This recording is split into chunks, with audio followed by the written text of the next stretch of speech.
I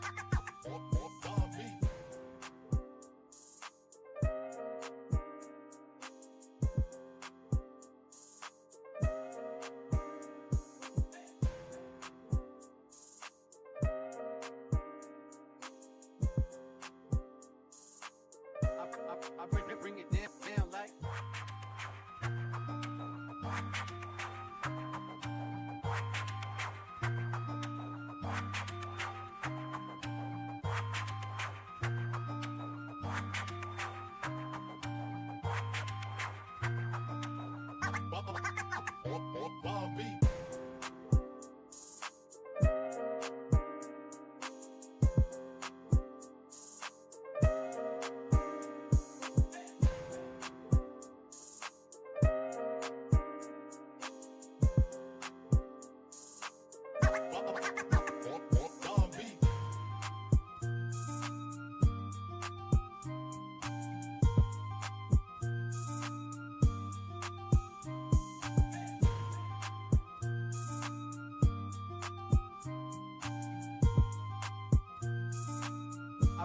I bring it down like.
This is a 421 production.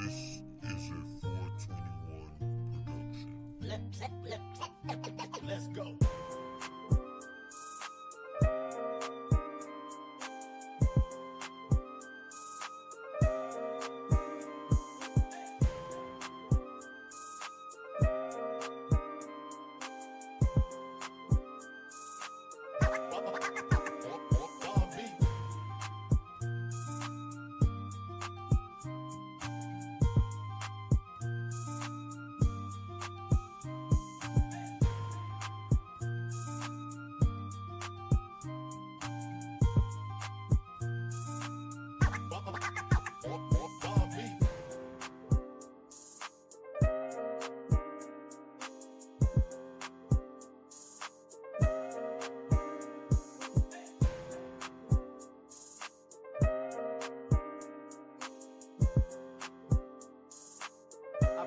I bring it down like.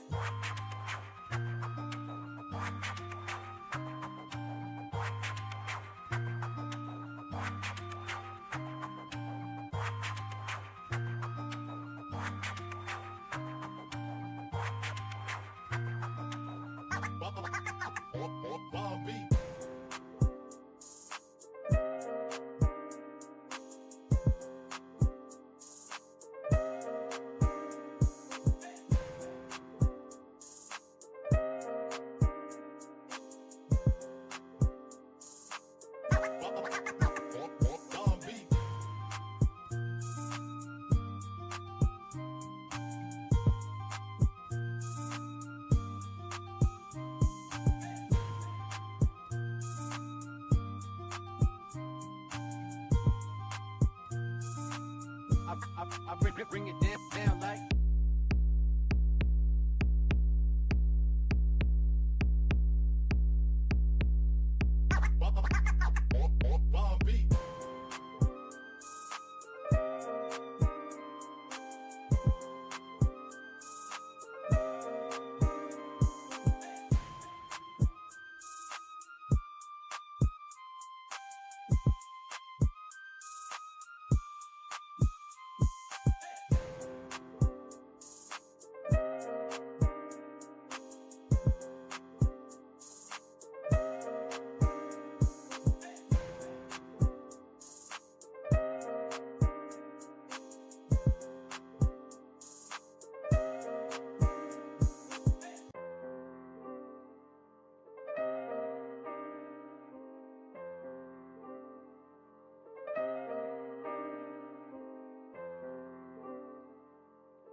Let's go.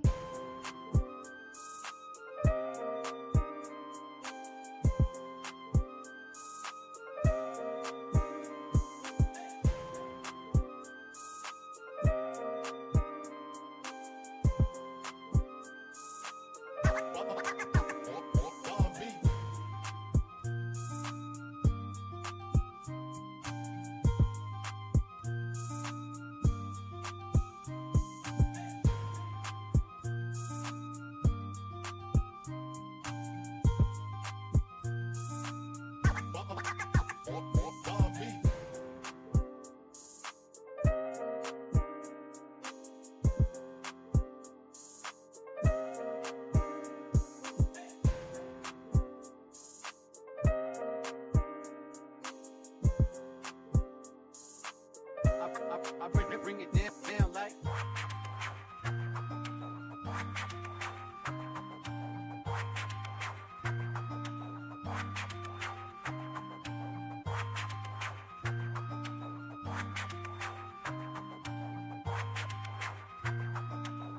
Bomb beat.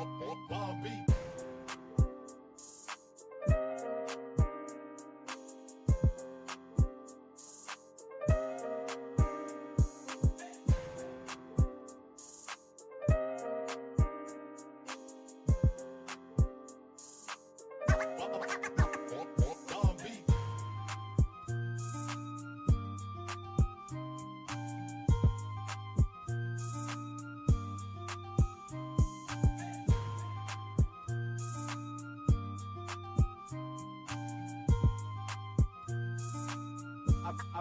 I bring it down like.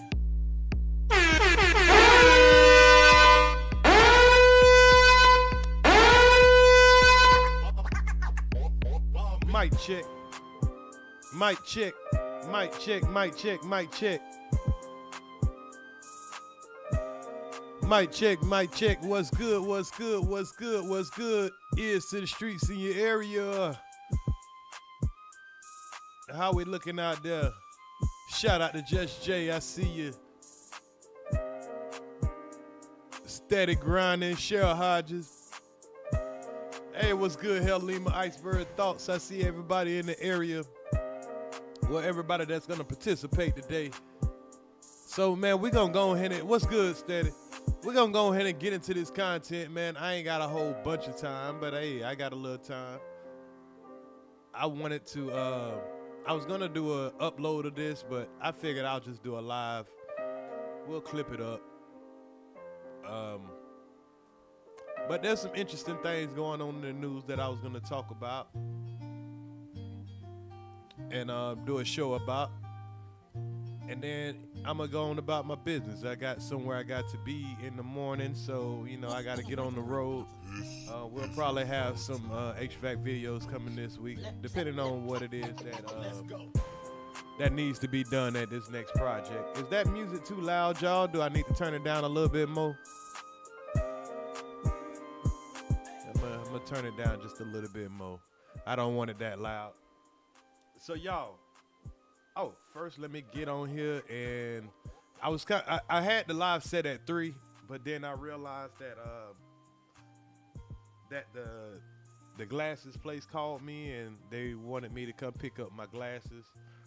I definitely needed my glasses very badly, so I had to go get a new eye exam, because I haven't had an eye exam since the last eye incident. So I had to go get a new eye exam and get me some new glasses. Now, of course, last time y'all know I lost both of my pair of glasses, so I got me some new ones. So I want y'all to let me know which one y'all want me to wear during the, you know, let's see. I believe these are the glasses that I got for the computer. Ooh, man. I can see again, y'all. I can see again. So I got them, and I got me another backup pair. I figured these don't look like the glasses that I think that I told them to give me. I thought they were gold rim. I believe they done got me, y'all. I think I was supposed to have some gold rim glasses for, you know, when I step out the house. Let me see which one fits better for the camera. Which one looks better for the camera? What y'all think, man? Glasses 1 or glasses 2? I think glasses 1 feel a little better. So yeah, I think pair 1 feel a little better. Is your mic set up on auto cause your volume keeps going up and down? Is my volume going up and down? Maybe it's when I move my mouth away from the mic. I guess I gotta talk straight into the mic. I can't be pulling away from the mic and talking over here, and then when I talk over here, you might get used to me being right here, and then when I turn away from the mic, it might sound a little lower. So I think I'm gonna just try to keep my keep my mouth closer to the mic, so maybe you don't have a problem hearing me. Because yesterday, I heard you told me that one of y'all told me to turn my mic up, and then when I went back to go listen to the replay, and I went back to go clip up the video, I was too damn loud. So I don't want to be too loud. I don't want to keep distorting. So I kind of left my mic at where it was yesterday. I'm going to tune it up just a tad bit more, but I don't want to be too loud where it's distorting my mic. All right, so let's turn up just a little bit more. Are we fine now, or can y'all hear me good? Can everybody hear me good? Let's make sure everybody can hear me good, loud and clear. Like I say, I'm gonna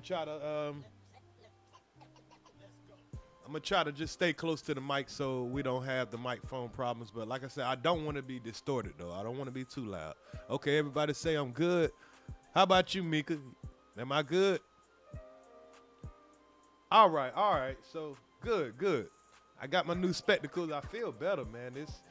I ain't gonna lie. When you ain't got your glasses and you need glasses, and you start looking at stuff too long, it starts making your eyes fatigued. So I definitely feel more energized now that, I got my glasses, man. I've been without glasses about 3-4 weeks now, and it haven't been a good thing. So shout out to Iceberg. I see you in the area. We got Teran in the area. We got Mo in the area. G Mama Body in the area. Man, I'm kind of scared to start too early, man, because then, y'all might miss it. But y'all gonna have to catch the replay if you miss it. I don't want to hold up the people who are here on time. So my stories that I have set up is to the Streetz React. And I'm going to change my name of my channel one more time. I think I need to put reacts in my channel because I definitely am going to focus more on reaction videos, whether it be police story videos, whether it be entertainment as far as like how we do with the rappers. And of course, I think I'm gonna add the pop the balloon in there. Did y'all like the pop the balloon reactions? I had fun doing the pop the balloon reaction, so I think I'll start doing more of those pop the balloon. Even though yesterday we found out that one of the people on the pop the balloon that was supposed to be one of the single available people, the woman was engaged. The woman was engaged. So it's kind of like, well, damn. Are we reacting to, some what they call it, actors? So, that kind of made me, that messed with me just a little bit. But if you didn't see the whole live from yesterday, if you didn't see the part of the woman that I pointed out, that the woman, when we went to her Instagram, how she was engaged, I just uploaded a new video. Y'all can go just catch that part of it. I'm going to go and clip out a couple of other parts of just the, good parts. We'll do a live sometimes when I got time. But for the most part, I want to do uploads. I want to do more uploads, get, more familiar with the edits. And I got to get up with Triple S, and so she can help me out with some B-rolls to make them more, funnier, entertaining and everything. So that's the direction I'm trying to go right now, y'all. More of uploads. That way I can do my video. I'm going to try to keep them under 10 minutes from now on. I've been looking at my analytics. The video that I did that was under 7 minutes, it did way better than the ones that are a little longer. Obviously, everybody don't have a long attention span. So I'm gonna try to keep them a little shorter and get straight to the point. Especially when I do these lives, I'm gonna try to get my story straight to the point where I can clip them out and just make new uploads and have them for multiple platforms. But enough of me running my mouth. Oh, say you enjoyed my co-host? Hey, yeah, my son, man, he's a natural, man. He loves coming on here and doing content and everything. And I hope he goes on one of the Pop the Balloon shows. I think that'd be hilarious. If he goes on, I'm gonna be in the audience talking shit. Yeah, I'm gonna go just to be in the audience and coach him a little bit before he go on there, So, hopefully he can win. We winners over here, man. We want to be competitive.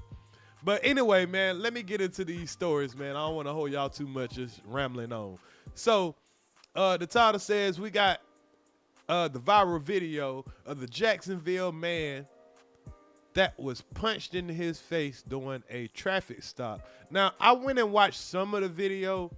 I haven't did a whole bunch of looking through, what are the best videos and all that stuff like that. But I did find the body cam footage of what happened from beginning to end, from the cop pulling up, and then I do have the footage that everybody is seeing viral of the cop just, sucker punching the man in the face. So we're gonna just do a overall look at that video, and we'll just react to it and, see what we think. Was the cop justified for what he did, or, was that very unnecessary? And we'll go over that. What else we have? We got rapper Cash Out. Do y'all remember the rapper Cash Out? Got a kind of my name, yeah, I'm cashing out. I'm cashing out. And he kind of sounded like Future for a minute. When Future came out, he kind of came right behind Future, and he had a couple of hit songs, but I think the main song he came out with was called Cash Out. But man, it's some sad news for Cash Out.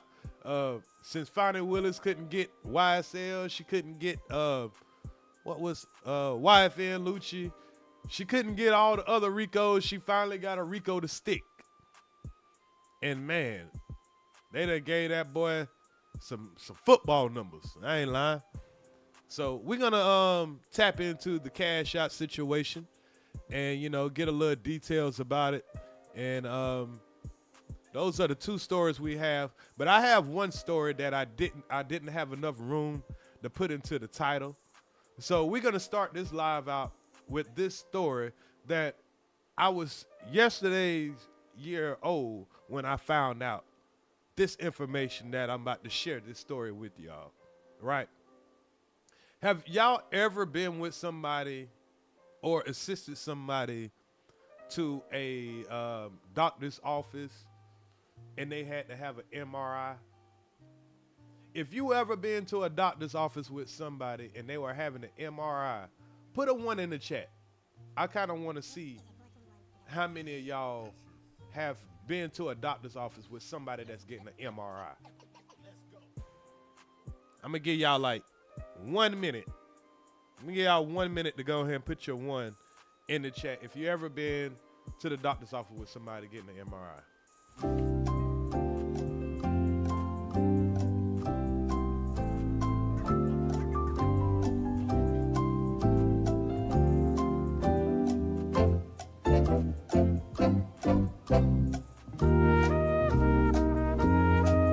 Y'all like the Jeopardy music? I'm trying to give y'all time to catch up, man. It don't take long to put a 1 in the chat. Have you been to an MRI or not? Yeah, yourself counts. I guess you could count yourself because somebody had to go with you, So if you ever been somewhere where you had to deal with an MRI. All right, well, I guess we only got a couple of participants. But, maybe people got their hands full. You might be driving or whatever listening, so I ain't faulting you or whatever. Hold on, y'all. Let me put my green screen in place.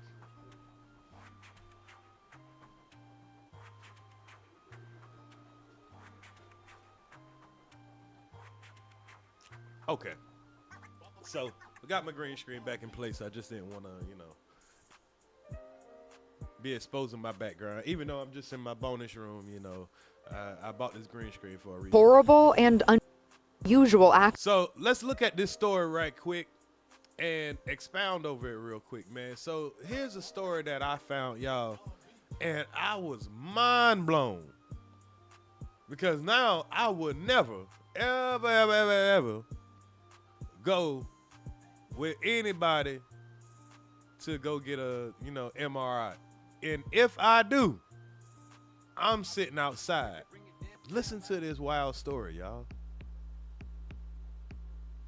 Horrible and unusual accident. Nassau County Police say a 61-year-old man was magnetically pulled into an MRI Wednesday while wearing a large metal chain. He apparently walked into an unauthorized area at Nassau Open MRI in Westbury while a scan was underway. Now, I'm going to continue to let this story go on, but y'all heard the gist of it. A man was pulled into an MRI machine because he had on a certain type of metal. Did you know that can happen? Because I didn't know that was possible. I mean, obviously he was in the wrong place at the wrong time, literally. Maybe he was assisting somebody going to get an MRI. And I don't know if he started walking around and he done went into the wrong room. They had the thing going, and I'm kind of curious of how that would have worked. I mean, was he just standing there and then all of a sudden, like, he started getting pulled towards it and, he's trying to move away and the shit just keep pulling him towards? I don't know. What's good, Musso? I don't know. But this is mind-blowing when I heard it. Let me play that back just in case y'all didn't hear it clearly. Horrible and unusual accident. Nassau County Police say a 61-year-old man was magnetically pulled into an MRI Wednesday while wearing a large metal chain. He apparently walked into an unauthorized area at Nassau Open MRI in Westbury while a scan was underway, and he was drawn into the machine. He's now in critical condition. That really made me upset because that should never happen. The only thing I saw was Nassau County Police Department, ambulance, fire department. Carolyn Spruill arrived to the business on Old Country Road Thursday for an MRI, only to be told the machine wasn't working. I made another appointment here, but I think I better reschedule it somewhere else. I think so. No, I didn't hear anything about that. They just said that the machine was broke. Police say the victim is from Long Island and was not a patient. Rather, he was at the facility with someone else. Nassau Open MRI, which has several other locations, offers both open and closed scans. Okay, that might have been the reason why he got pulled in. Maybe he was around the open scan MRI. I've never seen the open scan MRI. Maybe I thought they only had the one where you lay on the table and they turn on the shit and they just kind of push you through. I've never been around the whole MRI. I don't even think I assisted anybody going to get an MRI. But I'm glad I know this information now. That way, if I ever do assist somebody going to get an MRI and possibly they got an open MRI machine, I would know to stay my ass outside. I guess you can not wear jewelry or any kind of metal, but just to keep it safe, in case I got some change in my pocket or something like that, I don't know. They should have some kind of sign on the door. They should have had some kind of protocol where it was impossible for a person to be able to walk in while MRI is going on if they knew these are the type of results that can happen. Because they saying that this man is in critical condition. How did it pull him in there? Did it pull him in there violently? Was he fighting to try to get out of there and it just pulled him in there fast? I don't know. I kind of want to know. And I'm going to do a little bit more research on this. And maybe somebody has like some kind of cartoon or something they can show you how much strength that MRI has to pull you in there, if you have a certain type of metal on you or something like that. But this blew my mind when I heard it. At nearby North Shore University Hospital, medical professionals say they're shocked and that rigorous safety protocols should be in place to avoid attracting metal objects. See, even the medical people are saying they're shocked. It's like they didn't know that. It's like they're just as surprised as I am, or we are. Because this is what I'm used to the medical MRI looking like, you know, the little tube looking thing. But obviously they got one that is like wide open, and maybe you can just step in the room and it, you know, does the same thing, which is probably technically advanced, you know, probably helps them out more where with people who, you know, don't want to lay on a table, don't want to be in a claustrophobic type of area. So maybe, you know, maybe it's futuristic, but maybe they never thought about it in this manner of somebody just being in the room and can get pulled into one of these things. So just for people's future reference, you know, somebody need an MRI and they got to go to, you know, some kind of physician's office or wherever they got to go to get an MRI. Whether you know if they got an open MRI or a regular MRI, do one or two things. Either stand outside and wait or downstairs or whatever, or don't wear any metal jewelry or anything like that, or sit your ass in the front like you're supposed to be. Don't be wandering around them folks shit, because that being in the wrong place of the office, you know, he might have started wandering around and he went into a room where they were having an MRI and he wasn't supposed to be there, and it possibly could cost his life. I haven't did a follow-up check of this story yet to see if the man survived. They said he was in critical condition, so I don't know, but like I said, this story blew my mind. If this was a chain that was wrapped around the neck, I could imagine any kind of strangulation injuries that could happen, asphyxiation, cervical spine injuries. If the patient was slammed against the MRI, you know, any kind of... Well, see, they're not being very clear about how he was injured. And she's just running across a couple of scenarios. She's saying, oh, if you had a chain around your neck, I can see that. If that thing pulled you so fast and you wasn't even able to react, imagine, you know, your chain just, you know, choking your neck out and trying to pull you in there, and you can't get it off fast enough and, you know, causing you some damage. There's a lot of ways that this thing, you know, really did some damage. That's crazy. A blunt force trauma that could happen, asphyxiation. Protocol should be in place to avoid attracting metal objects. If this was a chain that was wrapped around the neck, I could imagine any kind of strangulation injuries that could happen, asphyxiation, cervical spine injuries. If the patient was slammed against the MRI, you know, any kind of blunt force trauma that we can think about could happen. So it seems like they're not even 100% sure of what actually happened. It's like they wasn't even aware of it. And it could be the first time this situation ever happened. I might need to do a little bit more research to see if these situations ever happened before. I've never heard of it before. And I didn't even know they had the type of MRIs where you could just walk in a room and, you know, something like that could have happened. So, man, I just thought that was an interesting story. You know, I'm not going to spend a whole bunch of time on it or whatever, but I just wanted to share that story, man. It was something that I ran across. I was going to do a quick upload for it, but I'll just clip this up. I'll upload it on the other channel in case somebody missed it, you know, and or skip past it or whatever. It'll be on probably the Earz to the Streetz urban news channel as a clip up. But anyway, let's get on to our next story. So our next story, we're going to talk about the Jacksonville situation. And then we'll get into the cash out situation. So if you've been looking at the news, depending on where you live at, because if you live in, let's say, Washington State, you might not have seen a story that happens in Florida. You know, so this story here is a kind of I mean, we're not used to these. We're not a stranger to these type of stories. Let's put it like that. We've seen the story in Jacksonville with the cop that beat the hell out of the young man when he was punching him in the face and his eye was swollen.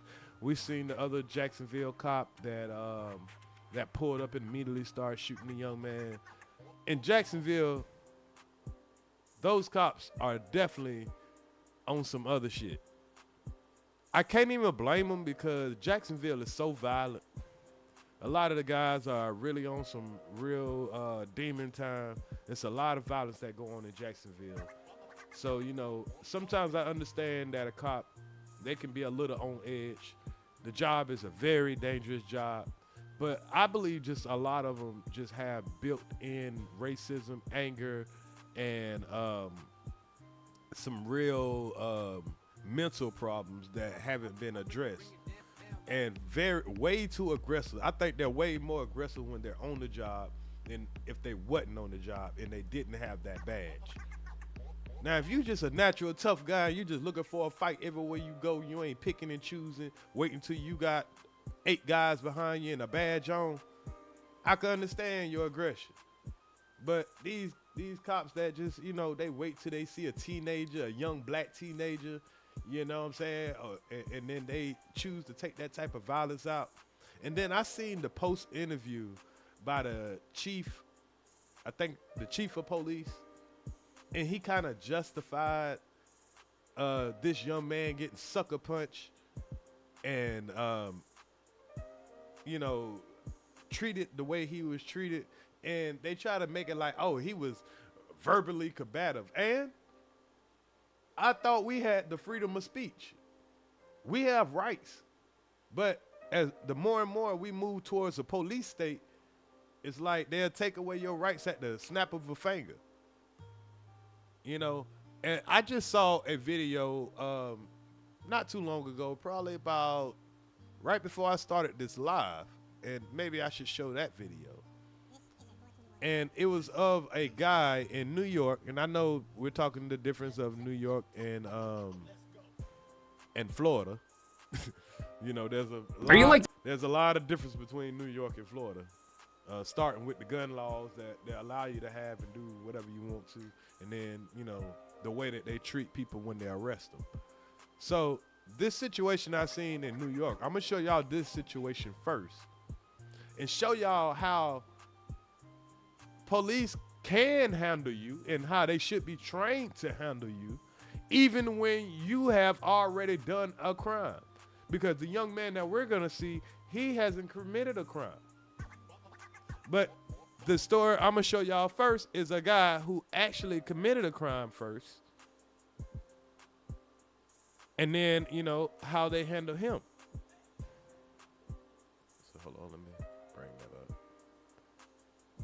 So this is how it should be handled. And let me show you how it shouldn't be handled.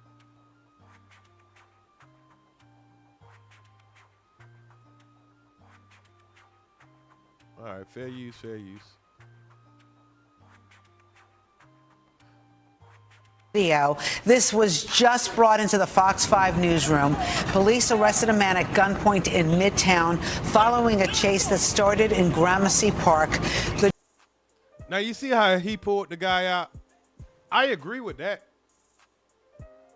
The guy was sitting in his car, but this guy had already committed several crimes. He's already been driving crazy, hitting people's cars, all type of shit like that. They opened the door. They yanked him out by his shirt. And look, he's taking his time to put his gun back in. You see the man ain't resisting. Now, if the man was trying to resist and fight back, that's a different story. But they're not going to slam him on the ground. They're not going to tase him. The other cops don't even have their gun out.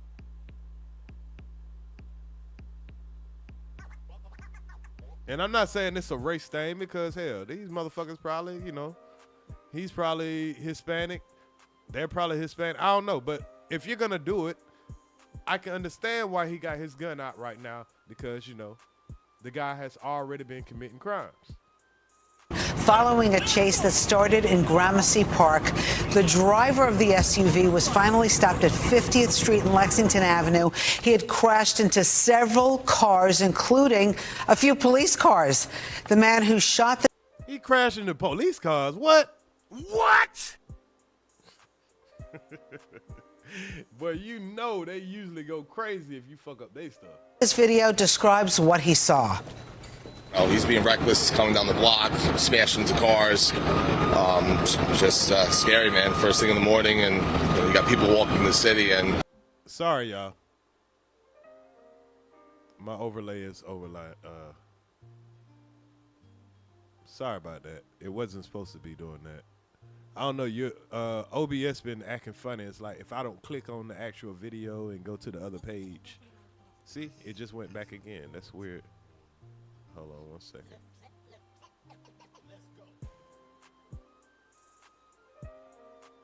I don't know why OBS is being weird. All right, there we go. All right, I'm gonna rewind that back for y'all. Sorry about that. That wasn't my fault, y'all. That's OBS being weird. All right, let's go. How to play it? You see this video. This was just brought into the Fox 5 newsroom.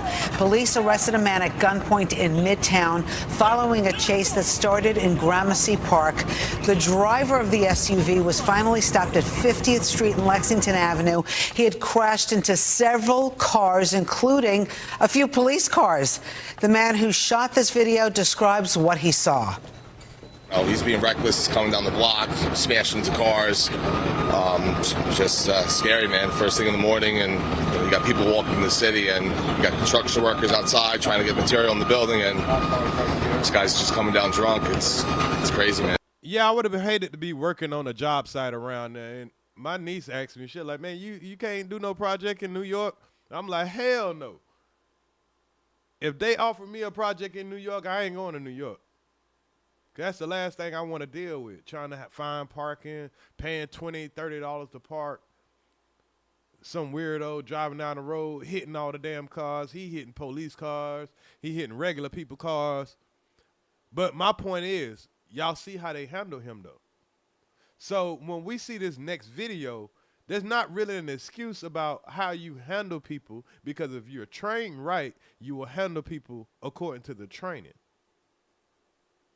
New York is, I mean, hell, it was one of the most dangerous places ever. But, I mean, lately they've been having a low number of crime, even though they always claim that the blue states are the most violent states. But 4th of July, they didn't have any murders, and I believe they've been having a low rate of murders and crime lately. But if they're trained in New York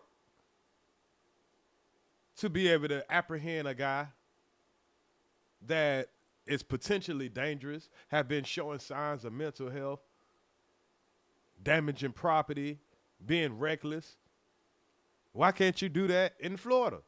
When you see a young black man that he's obviously holding his hands up, only thing you're pulling him over for is a seatbelt violation. But before I tell y'all too much of the story, I got to let y'all see it for yourself. So let me finish playing this. This is during the morning rush hour. This happened moments ago. So a man has been apprehended. We don't know what kind of situation he's in. We will continue to monitor the situation. But obviously, a lot of people in Midtown are happy that they escaped what could have been a disastrous situation on the streets of New York City this morning. Watch for. So now, let's go and see how this other young man's situation was handled, though.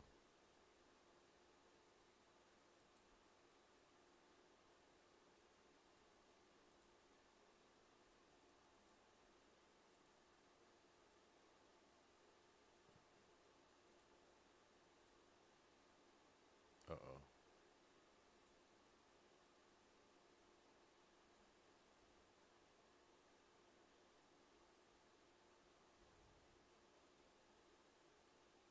Hold on 1 second, y'all. I had it loaded up.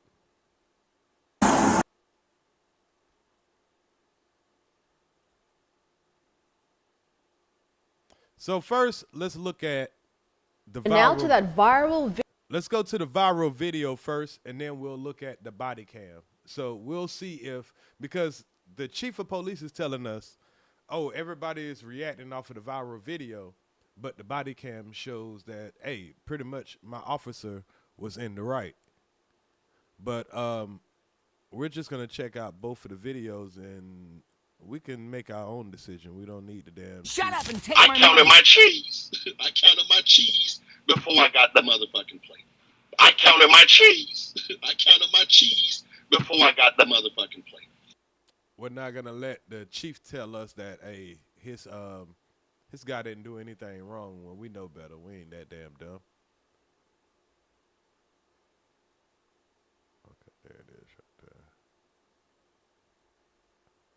Hold on real quick, whoever that is that just showed love. Being that my screen keep blacking out. Every time I click onto another screen, I gotta put more attention into what I'm doing instead of being able to, vibe with the chat also. Shout out to Star for the Fire. You say you can support the channel or you can cash app Earz, man. I appreciate it if you do. So let's get into this video, y'all. This viral video. I'm gonna take that down so it's not in the clip up. I appreciate you, Star. Much love to you. Let's get into this viral video, y'all, and just see if it was warranted. I mean, if it's warranted, trust me, I'd be the first person like, yeah, you should have fucked that young nigga up.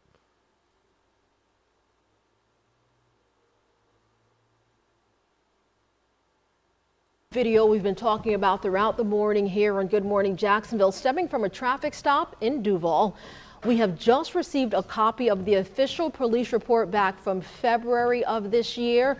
Our crime and safety expert Ken Jefferson will break that down momentarily, but first we want to bring you back up to speed on how this all started. As far as we know, the Jacksonville Sheriff's Office announced Sunday that they have launched an internal investigation after a video showed an officer shattered a car window. Y'all notice that they never launch these investigations when this stuff happens? You either got to get killed or the news station got to get a hold of the video got to go viral. But when they do wrong like this, they never just correct it before the public has to be outraged. So imagine what they would do if it wasn't for public outrage. And hit the driver in the head multiple times. The video begins with the driver explaining to a Jacksonville Sheriff's officer who you cannot see on camera that he was pulled over for not having his headlights on. The driver argued the lights did not need to be on because it wasn't raining. When he asks for a supervisor, things quickly escalate. Take a look. That's amazing. So you pull a man over because you say, hey, you ain't got on your headlights. And he said, I ain't got to have on my headlight. That's up for dispute. That's up for dispute. Oh, you didn't have on your seatbelt. Okay, that's fine. Write me my tickets. If I got my insurance, my license, whatever, write me my ticket. But as we just saw, the officer bust the window. You're not trying to get the man out the car by sucker punching him in the face. If you're going to bust the window to open up the car, that's one thing. But busting the window to assault the man, he should be charged with assault. You shouldn't be above the law. Hey, supervisor. All right, go for it. Exit the vehicle now. Exit the vehicle. Show me your hands. Here.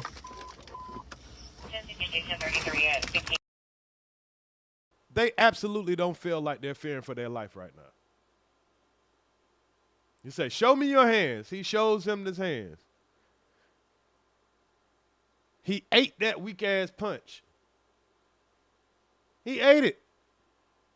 Didn't respond, didn't flinch, didn't start yelling. He's not showing any kind of rage. He just felt like he's standing on his rights. His rights. That man don't have to get out the fucking vehicle for you. Y'all know that. Y'all know that man do not have to exit his vehicle for a fucking a violation. A road violation. He's saying he didn't have his headlights on. It's not nighttime. You could have warned this man. Hey, you need to turn your lights on, sir, while you're driving. It's a little foggy. Can you turn your lights on, sir? Okay, sir. Go on about his business. Now you can go arrest real criminals. Problem solved. Problem solved, right? If you was really there to protect and serve and be a civil servant. Iceberg, you still in here? I mean, as a cop, don't you think it's necessary if you pull a guy over and the only concern you have is his lights are not on while it's foggy? Why not just tell him that and move on about your business? I mean, unless he's smelling like marijuana, unless, you know, something's obviously wrong, but I don't think there's nothing obviously wrong. And we're about to watch the body cam footage so we can see it from both angles. But from this angle, hell, y'all dead ass wrong.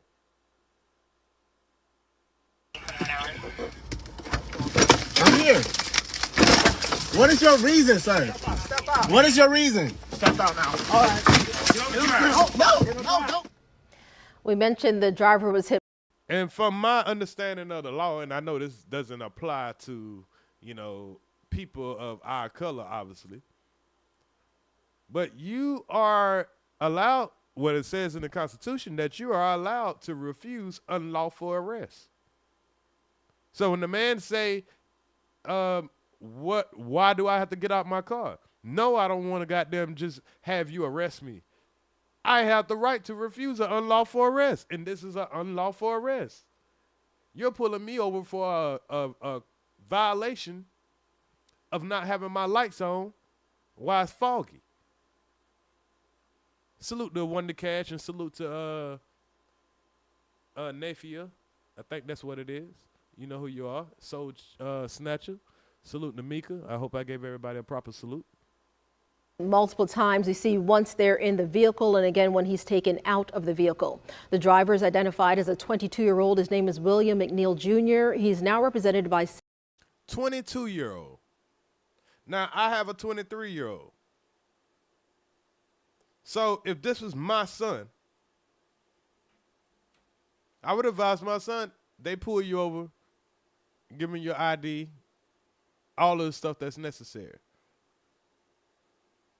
They're telling you about, okay, yeah, you don't have your lights on. Cool. But that's all I expect to happen. That man should have his ticket and be on his way home.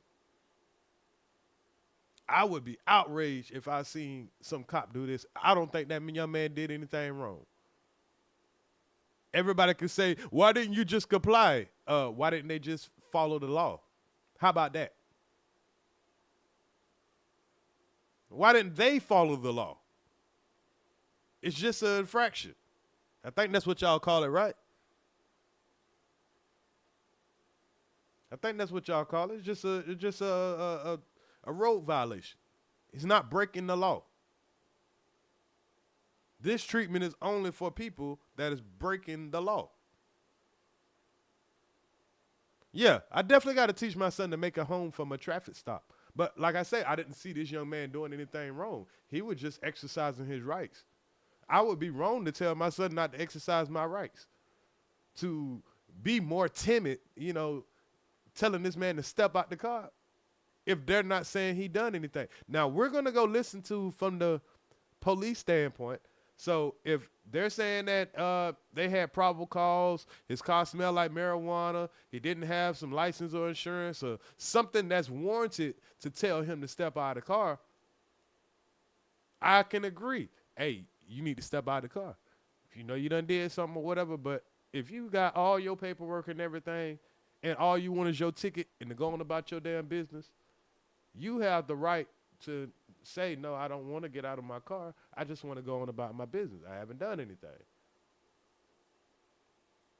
What they should do is follow the fucking law.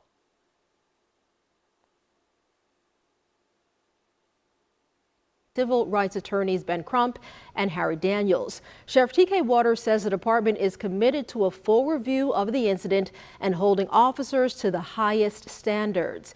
We want to bring in now Jasmine Rose. She's standing by with our crime and safety expert, Ken Jefferson, with what we know so far about this incident. There's nothing about that punch right there was following the law. If you're saying that he ain't getting out the car and now you're going to break his window and pull him out the car, that's one thing. Okay, I can give you that. If you're feeling like he was supposed to follow the law, and now if you ain't going to follow the law, they have the right to break your car window and pull you out of there and forcefully detain you. If that's what you're saying, which there's no crime that's been committed, so I don't understand why they have the right to break in your car and assault you. This man punched this man clear in the face. He wasn't trying to open the door, because the reason of you breaking the window is for you to get entry to the car to detain the suspect. I'm not a cop, but that's obvious. I'm not a cop. I don't have to be a cop. I don't have to be part of the police force, all that stuff, to understand that. If your goal is to pull him out of there so you can detain him, do that. Bust the window, reach in there, open the door as fast as possible. You told him to show you your hands. He put his hands up. Pull him out of there, arrest him. Nobody should be getting punched on. There's no justification to that. And it's disgusting to see the chief of police going to try to justify that. Yes, and we actually just received this police report, and there's a lot of information that we're learning new this. And I bet they ain't put that in the police report. It wasn't until they seen this video that they heard about any punch. You know why? You won't put it, they will not put in the police report what they know they did wrong. They will put every detail about what you did, what you said, how you looked. But I bet when he say we force entry into the vehicle and we remove Mr. Such and Such from the vehicle, I bet they ain't put nothing in that police report to say once he bust the window to the vehicle, I punched Mr. Such and Such in the face first, attempting to knock him out, so hopefully we don't have any, resistance. And then we tried to open the door. I bet he didn't put that in the police report. Guaranteed. Why not? Why not say I attempted to hit him first because I didn't want him to do anything. I was scared for my life. I bet he ain't put none of that in there. Only thing he probably said, and I haven't heard the police report yet, y'all. I'm going off of, this is the second time I actually, kind of watched the story. Earlier today, I watched just the basic story of it. I didn't do a deep dive, but I found the body cam footage, so we're going to watch that together. And this would be the first time I'm hearing about the police report. I don't know if they're going to give details about that part, what I just mentioned, but I'm willing to bet my life to a leaf that they put nothing about the assault in the police report. Morning. So make sure you just stick with us as we're combing through all of this information. So again, we have Ken Jefferson joining us here with us this morning. He's our crime and safety expert. And Ken, what have you noticed inside of this police report that stood out to you the most? It was that knife. Yeah, a couple of things. The officer's reasoning for probable cause to stop him said that it was inclement weather and he was driving without headlights on. So that's bullshit. I've been pulled over for that, and just like I said, I had an officer pull me over because my tail light was out. I was coming from the gym, and that officer came to my window, and he said, "Sir, you need to get your tail light fixed immediately. I'm just issuing you a warning." Cool. I had one time when I was coming from Charlotte, North Carolina, going to Atlanta, and I didn't have my lights on when it was raining. Officer pulled me over, came to my car. "Young man, you need to make sure If it ever starts raining or it's foggy like this, you need to turn on your lights. Do you have your license and insurance? Yes, sir. Show them my license and insurance. Okay, sir, I'm going to just, give you a verbal warning. You have a nice day. That's what you're for. You're not here to fucking beat up on our kids and put their life in danger and waste our tax money and all this attention that it takes to give the corrections to the officers of the law who go to training for this shit. Have the whole community outrage, have to force you to fire a cop, which he might be a good cop on a good day. But if you're practicing these type of, behavior, nah. You don't need to be a police officer. You can find something else. I don't know, bro. You need to go MMA or something. You want to fight?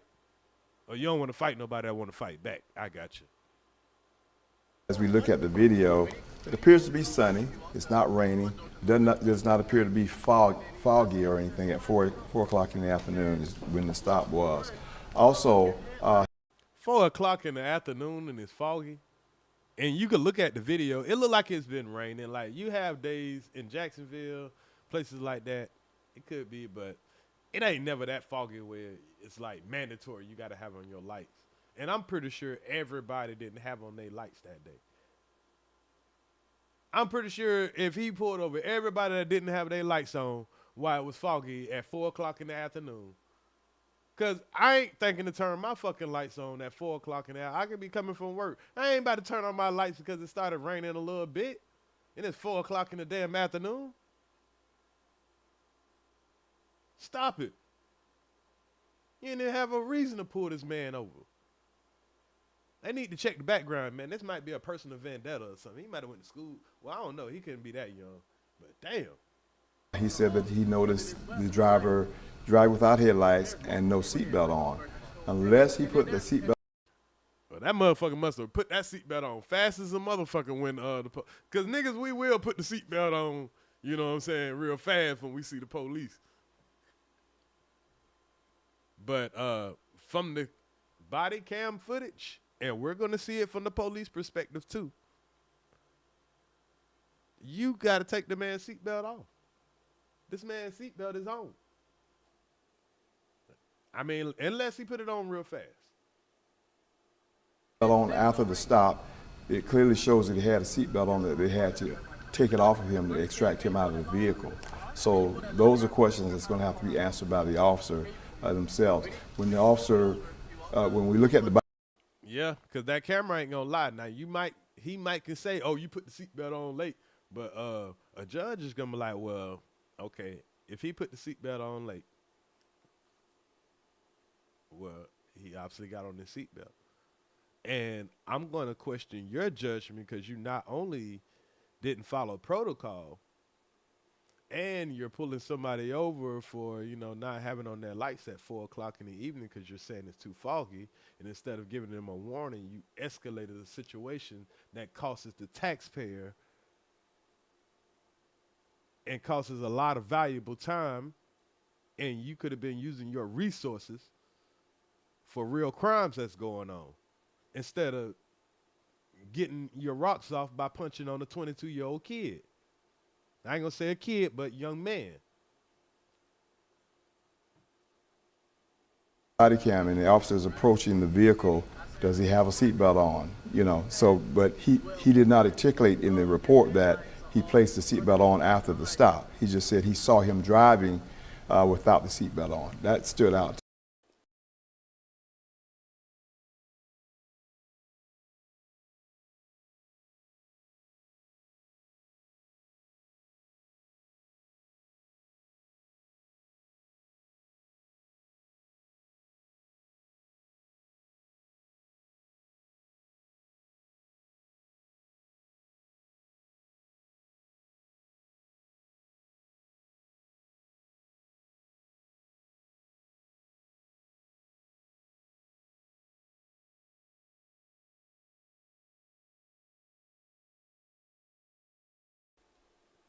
Thank you, y'all. Thank you. Sorry.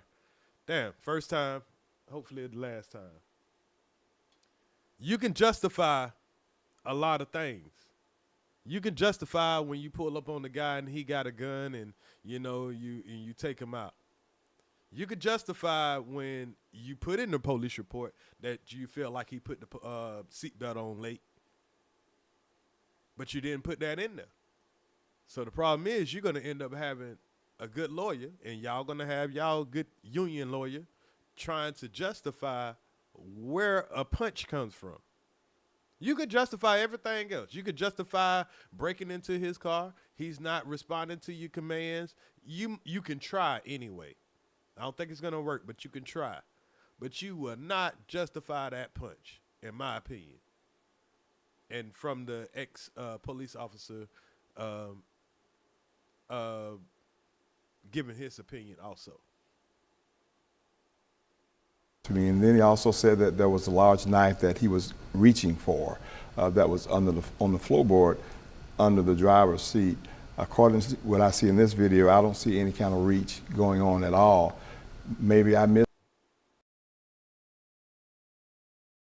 Especially when you sitting right there beside the man.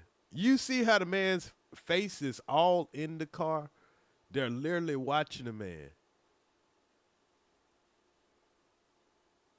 They're literally watching the man. Show me your hands. Missed it, or maybe it wasn't there. We'll find out.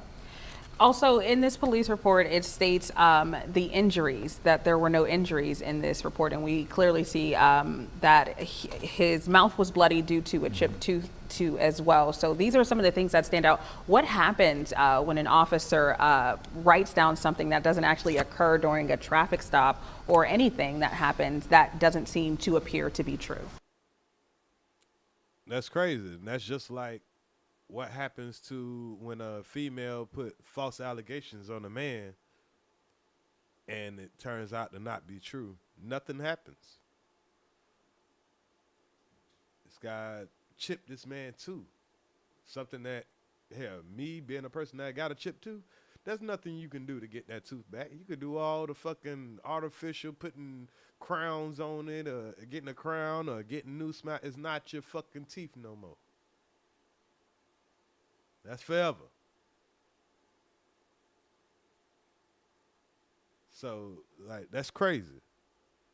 That man should be charged for assaulting somebody as a citizen, not as a police officer, because you didn't punch him as a police officer. You punched him as a criminal. Well, they're held accountable for the report, because the report is a sworn affidavit, basically. And what he articulates in that report is an official police report, a sworn statement by that particular officer. The fact that they had to call JFRD to provide medical assistance shows that there was some type of injuries somewhere, either injuries to the officer or the person involved in this incident. So that contradicts what's actually in the report. And also, we do want to backtrack for the moments in this video when he asked for that supervisor. Is it okay to ask for a supervisor? Does it make the traffic stop more safe? Well, it's always okay to ask for a supervisor. I ain't gonna lie. The only problem with that supervisor shit is now everybody want the damn supervisor. Motherfuckers get caught with 20 bricks and now they talking about they want to talk to a supervisor. And then when they send a supervisor, it don't really be a supervisor. It be the homeboy. Or people playing like a supervisor. But what the officer is saying is the individual was not complying with him. He said, you get out of the car, we'll do all this, that, and the other. As opposed to saying, I'll call a supervisor for you to get him over here. That may have eased the individual's mind and calmed him down a little bit. But the key thing is, if you're on a traffic stop, you're asked to get out of the car, just comply. You're not going to win an argument if you disagree with the stop on the street. You're not going to win that. You have to take that to court. And I'm not trying to justify anything at this particular point from anybody, but you have to comply. And again, body camera footage will also show what happened at the beginning of this traffic. Now, I agree that if it's a traffic stop, the cop says, can you step out your car? You need to step out the car.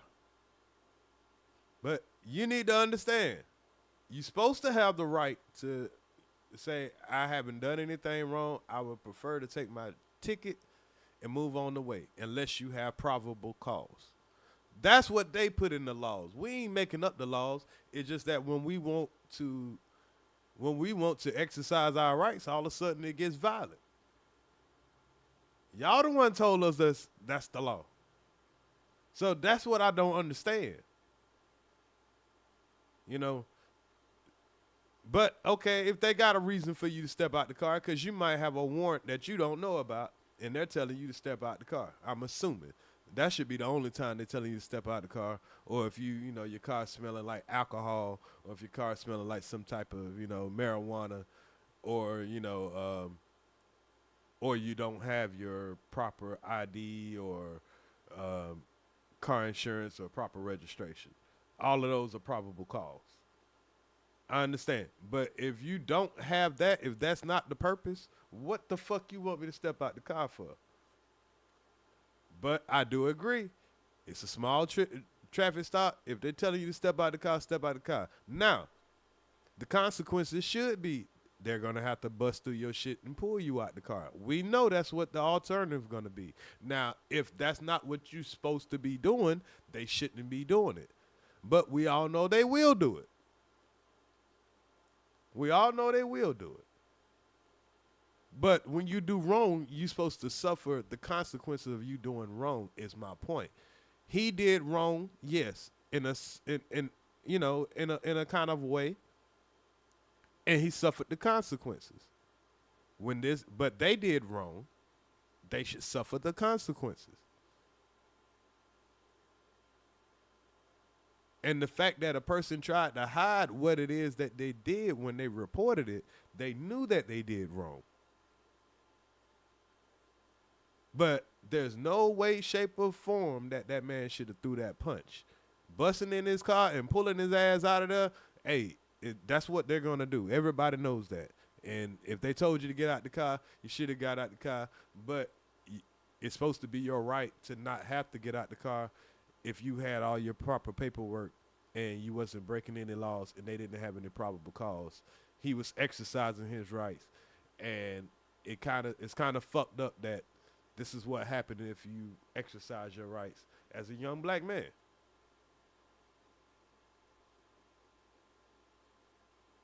We need to see how this thing evolved. We're seeing a portion of the video, but we need to see how this evolved. According to the police report, he was verbally combative from the initial stop all the way through the entire incident. You see he's not in the video, you see he's not getting out of the car, so they have to force him. And they have a lawful right to extract him out of the car if he's not getting out of the car and complying with them. All right, crime and safety expert Ken Jefferson, again, thank you so much. And we'll have more questions as we comb through this. A lot happening here this morning. Make sure you stick with First Coast News. Yeah, First Coast News, y'all be full of shit. It just came out. There's a new... They be full of shit. You see what they just did. They don't want to tell you about what's in that police report, but we're going to find out. So I guess when I do an upload of it, I'll find out the details of what's in the report. So we got the video right here. Here's the officer that's about to pull up on this man. So we'll hear everything that was said. We can make the decision if because it's one thing of what they wrote. Now this is actually what was said, and if he was being combative or not. Now, first thing we got to look at, y'all, is the weather condition. Does it look foggy at all? Let's start right there. You're saying that right now, it's 4 o'clock right now, he should have on his lights. I don't think that bus ahead of us has on their lights.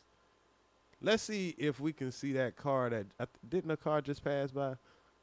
That car that's passing by, does that car have its lights on? Can y'all see? Let me see if I can zoom that. Oh, damn. I forgot this shit be doing this stupid shit. Hold up. Hold up, y'all. Let me do something. I know how to fix it.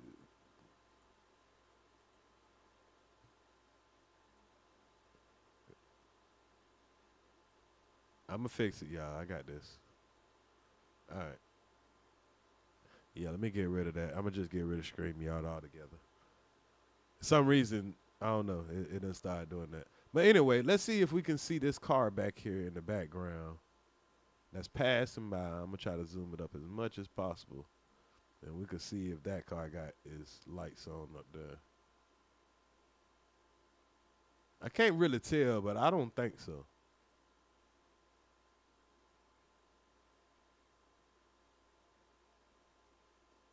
I don't think so. Let me see. Let's see if another car passes by.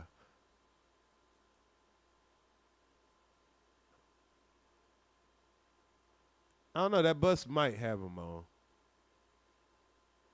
I couldn't see that last car.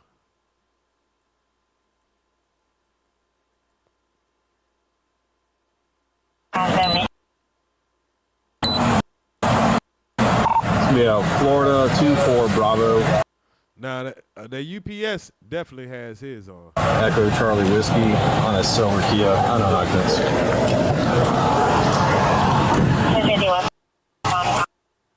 this nigga ain't even got his on. What, nigga? Stop it, bruh.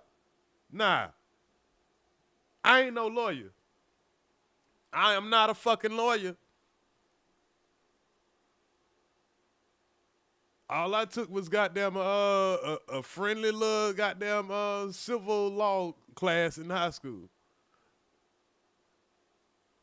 But you ain't gonna tell me, hold up. Oh, damn, I gotta fix the picture.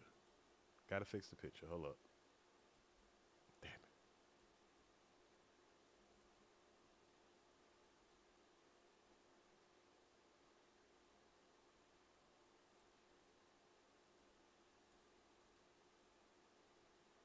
Look at this, y'all. Look at this shit, y'all. This nigga ain't even got on his lights. But pulling over somebody talking about they ain't got on their lights.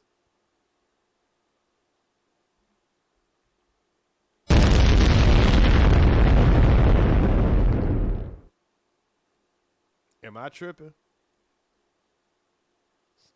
Am I tripping, y'all? I mean, did I not just make a valid point?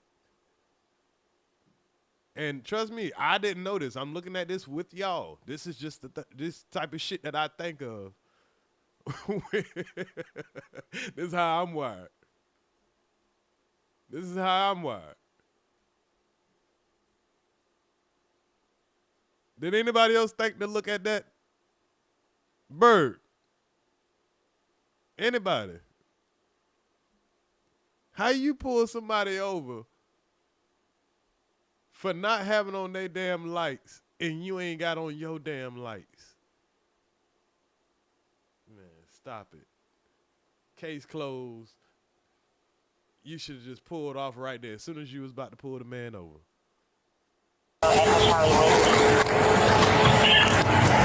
Yes, sir. Is there a reason why you're popping the door open like that? I don't have a window that works. Is there a reason that you're pulling me over? Yeah, absolutely.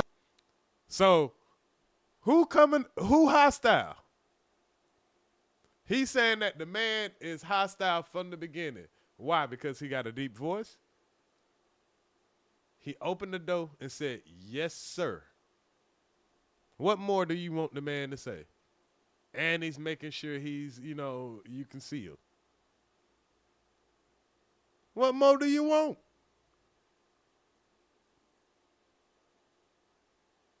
And you already on edge. Oh, this is the reason why you got your yeah, everybody, some people got regular ass cars. Is that okay? Everybody's window don't work. I'm just saying, man, might not even got air conditioning in that bit. You making a nigga day hard.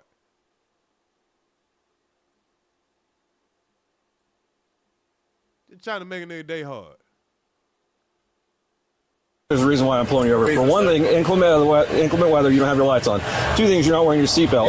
You ain't got your lights on, though. daylight. I don't need the lights, and it's not weather. It's not raining. Oh, this is inclement. It's not raining. Okay, I'm not arguing with you. I'm telling you why I'm pulling you over. Give me your driver's license, registration, proof of insurance. No, call your supervisor.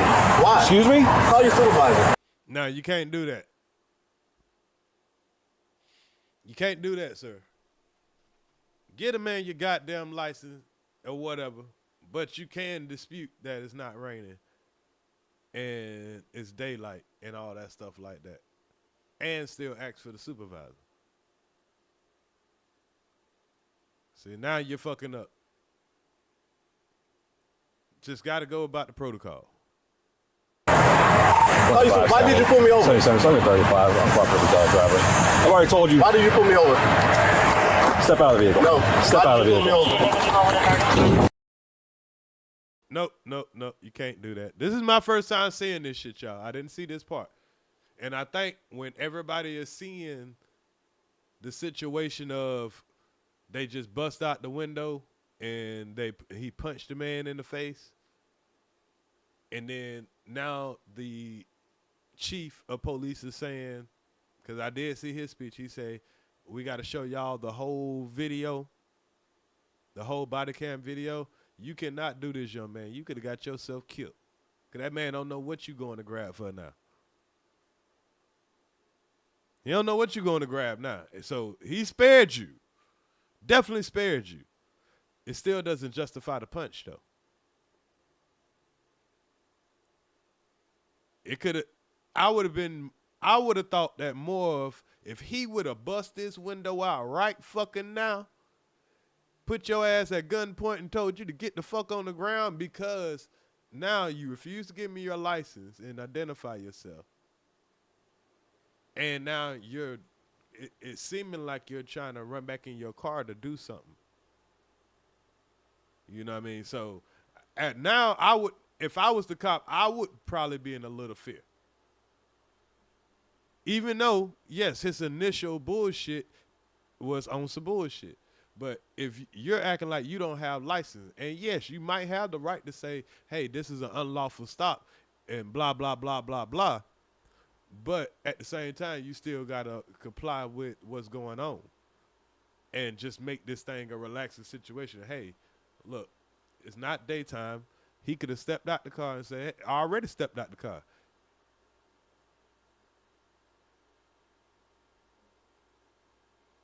Now, I don't know if he had something on him. I don't know. They would have been quick to tell us. I have to do a little bit deeper diving. Does anybody know if he had anything on him? Did he have a gun on him or some drugs or something? I don't know why he was doing this.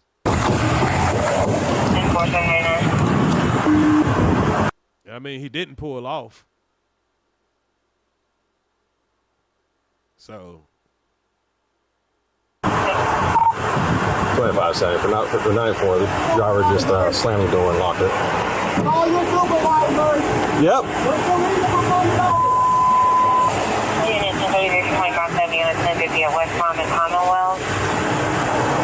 I ain't gonna lie, we're all saying he should have complied. You can't do that. You shouldn't do that. That's not wise. But it is his right. It's technically his right, though. This is an unjustified stop. This is an unlawful stop. And according to what they say, you're supposed to be able to refuse to have to, you know what I'm saying, deal with this type of bullshit. Yeah, he should have. We all gonna say he should have complied because we're in the fear of the police state. But technically, if you're going by the book, the law, the rights you're supposed to have as an American, you can't refuse to identify yourself to law enforcement. I thought that's only if you're not committing a crime. Oh, if you're driving okay, he's driving a vehicle. Okay. But I thought if they pulled up to you and there's no crime being committed, I thought that you didn't have to identify yourself if there's no crime being committed. Okay, driving a vehicle, you automatically comply. When you said that, I knew it had to be something that linked that. So that definitely, because you're driving a vehicle, okay, that makes sense. So true, and that's something I guess we all got to understand. If you're behind a vehicle, the wheel, you got to identify yourself. For whatever reason, they pulled you over. But that little move he just pulled, I'm totally against that. Damn, I think I disconnected for a second. Mic check. I think I make sure I didn't disconnect too long. Mic check. Mic check.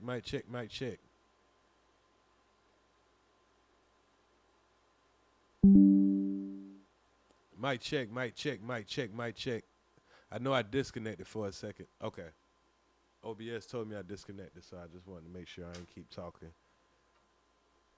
But no, I would not advise my nephew, son, anybody to ever do this. I think he could have beat this in court, with the time of day, all that stuff like that. You got the, footage or whatever, and he didn't understand the law like he thought he did. And I think we probably get that mixed up.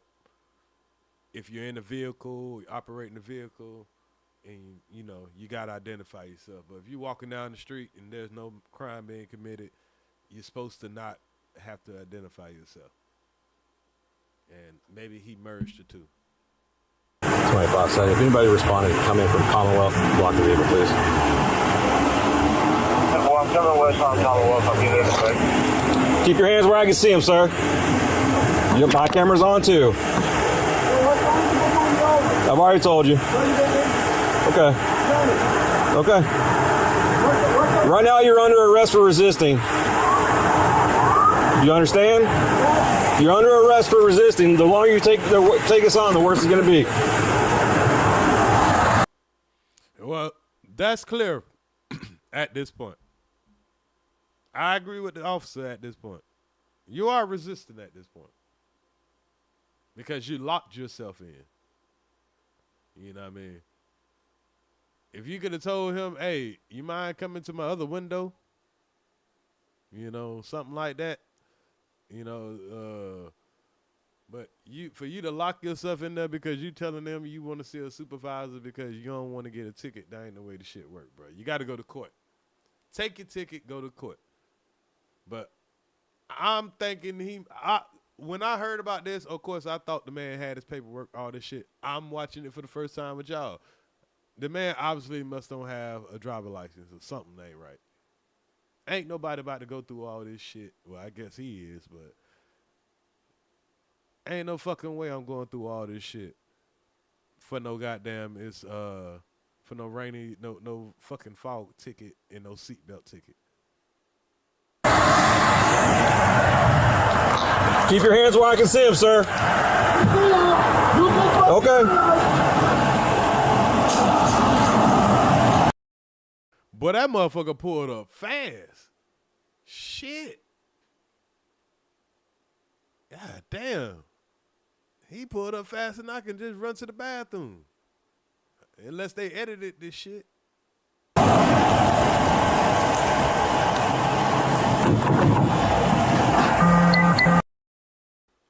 Well, obviously he ain't going nowhere.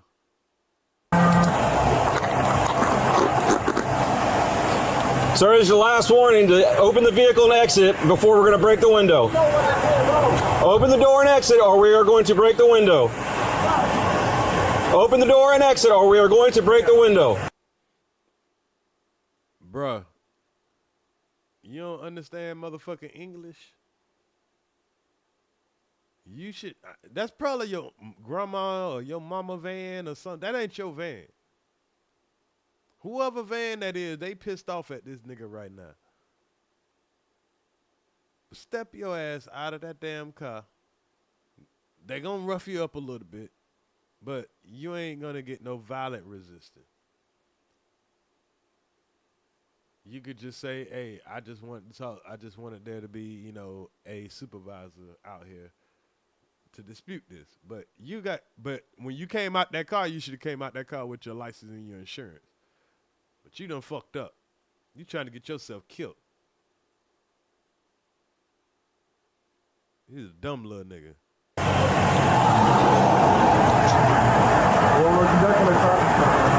No, he's under arrest.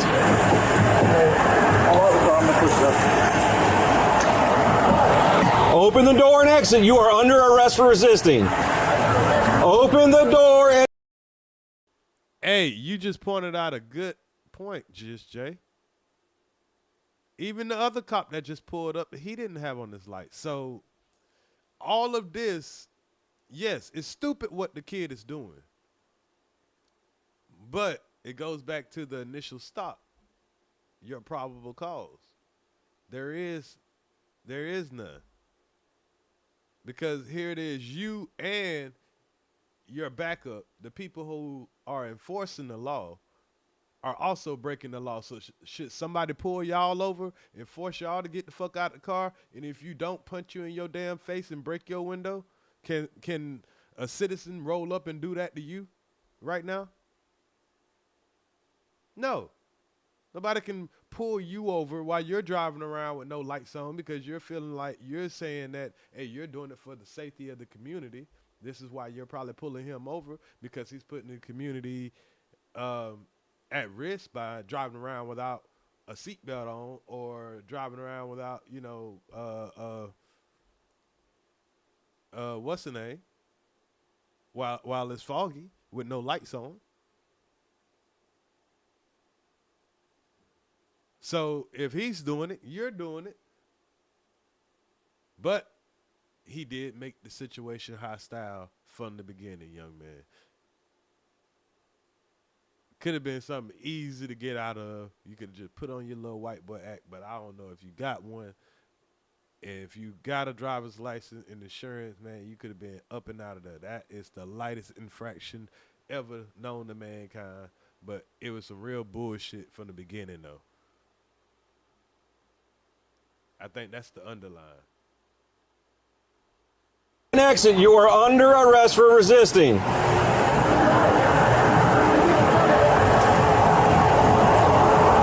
Open the door and exit. You are under arrest for resisting. Yeah, you're definitely resisting right now. Yeah, nigga. You been dumb. You been dumb.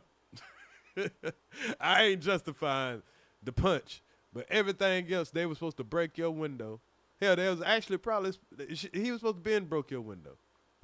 So I think he's doing his job good right now. What's good to be set the podcast? So I think the initial cop is doing a good job of being patient, waiting for his backup, giving him warnings about he gonna bust his window. I think the only thing he did wrong was I don't think it's a bad thing that he pulled him over, but nigga, you ain't have your lights on yourself. So it's like you wasn't pulling him over for that. So I gotta question his motive, but I ain't gonna say he shouldn't have pulled him over for not having on his lights, but hell, don't pull him over if you ain't got your shit on your damn self. Or you could just follow them to see, let them go and get the fuck on. But I get it. You got to see what these young niggas up to. This is Jacksonville. It look weird for a young nigga to be in a goddamn minivan. Yeah. Open the door and exit. You are under arrest for resisting. My boy should have kept it right there at resisting, but that would have been a little slight misdemeanor. They would have roughed him up, but that would have been a slight misdemeanor. My boy, what they call it, what they say in Chicago, your boy tweaking.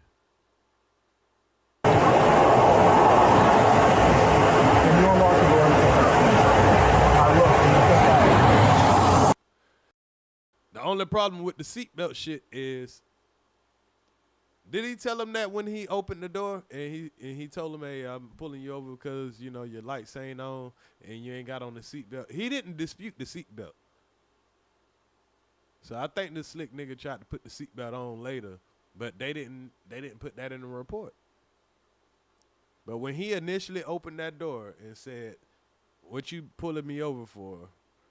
He said, "For you didn't have on your lights and a seatbelt." If it was only just for the seatbelt, that's enough for him to ask for your license and stuff, bro. And you could have let him have that because you knew you didn't have on your seatbelt. The light shit, that's disputable. You could have looked back and said, "Hell, you ain't got on your lights." That's what I would have did. I would have said, "Oh shit, I ain't even know you supposed to have on your lights." And then I would have looked at your car. That's what my mind would have did immediately. And I know everybody ain't gonna think the same way, but I would have. That's what the first thing would have came to my mind, and I would have noticed he ain't have on his shit, and I would have pointed it out to him, and it would have been on camera. He might have would have got pissed off. I don't know. I would have took that chance, and then I would have showed him my ID, my driver's license. Or if I didn't have license or whatever, if I ain't got insurance, I'd have said, "No, I ain't got it," and went on ahead and took the responsibility of knowing I'm driving around with no license or no insurance or no registration or whatever the case may be. I ain't about to let these folks whoop my ass. I ain't about to let these folks kill me. You live to fight another day. Resisting is the secondary charge. What was the first one? I think the first one was just a vehicle infraction, which was driving without a license. I mean, not driving without a license, but the seatbelt and not having on his lights. And then he's refusing to show his ID to a officer. And then he locked himself into the car, and now he refusing arrest. I agree with that intellectual symptom. You're not fighting if you cooperate with wrong. I agree. But you definitely got to comply sometimes, shit. If you know what it is, you can fight to the death, literally. Because these people will beat your ass and kill you, and then, you know, they'll sort out all the paperwork and shit later. And let y'all be mad for a good 30 days or a month, talk all type of shit, and then, you know, you'll be news. You'll be content. They forget all about you. Move on to the next. There'll be another motherfucker getting their ass whooped next week, getting shot. You know. They understand this.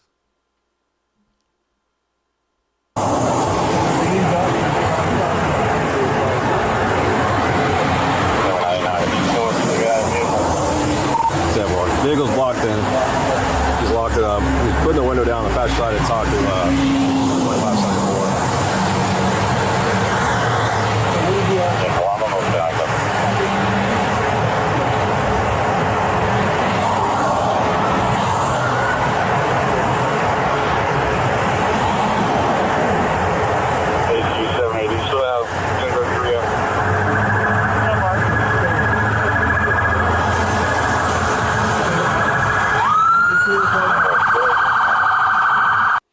I'm really surprised they're being this patient, though, you know.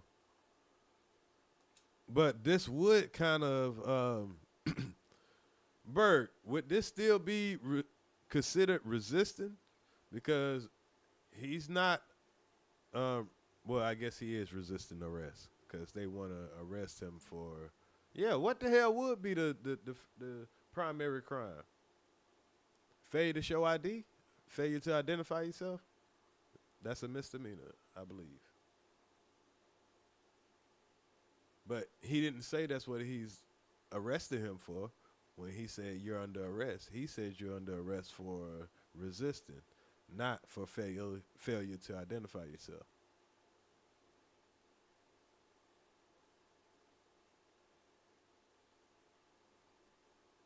mean, I'm just a nigga on the internet, so I can imagine what a lawyer gonna say. Hey, I'm about to break the window. I'm about to break the window. All right, go for it. Exit the vehicle now! Exit the vehicle! Show me your hands. Here. 1033 at 1521 hours. Why he held his camera down? I want to see the body cam footage of the dude who threw the punch. Ain't it real convenient that he had the camera on everything except for that punch? If old boy wouldn't have... Oh, I get it. That little nigga kind of smart. He's a smart little dummy, but he is smart. When he closed that door, what he did, he went and turned that goddamn camera off. That nigga say, I'm a create a viral moment.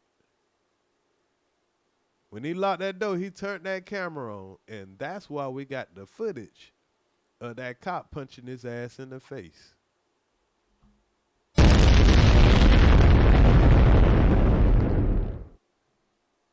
Just realize that. Did y'all already know that, or am I tripping? Am I tripping? I think that's when he probably had to get in there and turn that camera on. And then y'all remember the news people was saying something about he was trying to make sure he got his phone back.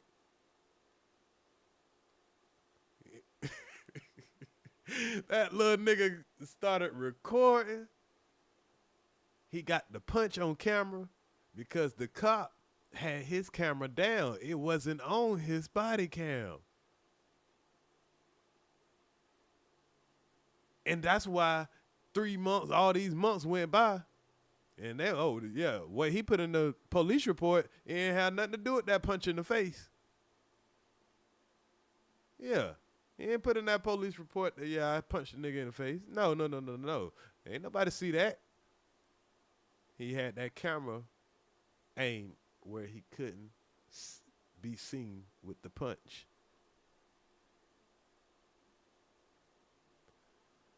So both of them escalated this shit to where, you know, it was unnecessary. In my opinion. Because, you know, I agree, dude could have complied, make this thing easy. But I believe this officer had a motive, you know, more than he didn't have on a seatbelt. And his fog lights wasn't on. Because it's very embarrassing to be able to look straight at a police car that's pulling a guy over for not having on his lights, all while you don't have on your lights. And your only excuse will be, well, that's because I'm a law enforcement officer. And then we even see another police officer pull up without lights on his car. Only red and blue lights, not regular lights, not fog lights. Y'all don't want to see where the fuck you're driving. You just want some fucking, you can't, them lights up top don't help you see where you're driving at. So if you don't need the lights, why do he need the lights? Why he got to go to jail? Why he got to have his window bust? Why he got to go through all that? Because he going through the same thing. He doing the same vehicle violations that you are doing. And you're enforcing the law. That's crazy.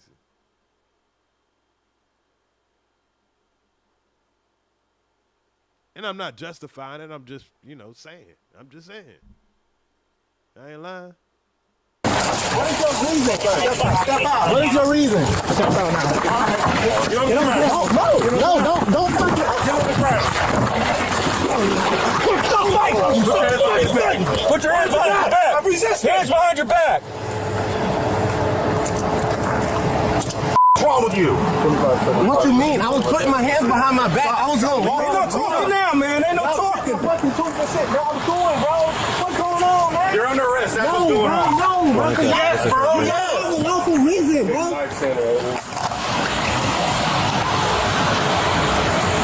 You gonna throw my phone like that, bro? Yeah, I'm gonna take it off of you, bro. And I'm just trying to have a regular conversation with y'all, bro. You just got to see what the already. So your partner didn't even ask. Marijuana in his right pocket. Yes, it is. So why close the door if you see him pull up? Because, man, what you mean? He talking about arresting me and stuff, bro. I didn't do nothing. It's called resisting, idiot. I didn't do nothing wrong, bro. I don't know. Can you back me up to the car so I can mean sit up? You done bust my bro.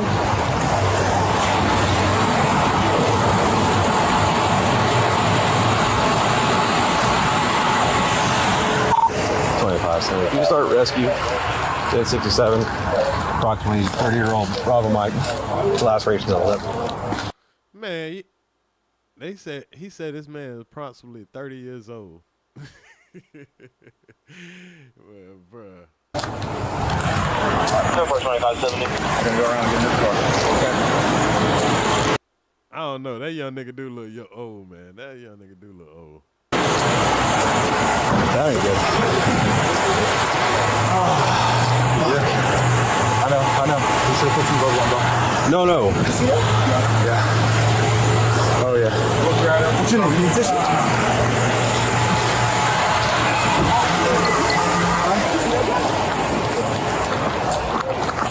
You good? Yeah, you or him? Oh, okay. He knew he punched him in the face. He said, that's you or him? Well, okay, let's bring it to on.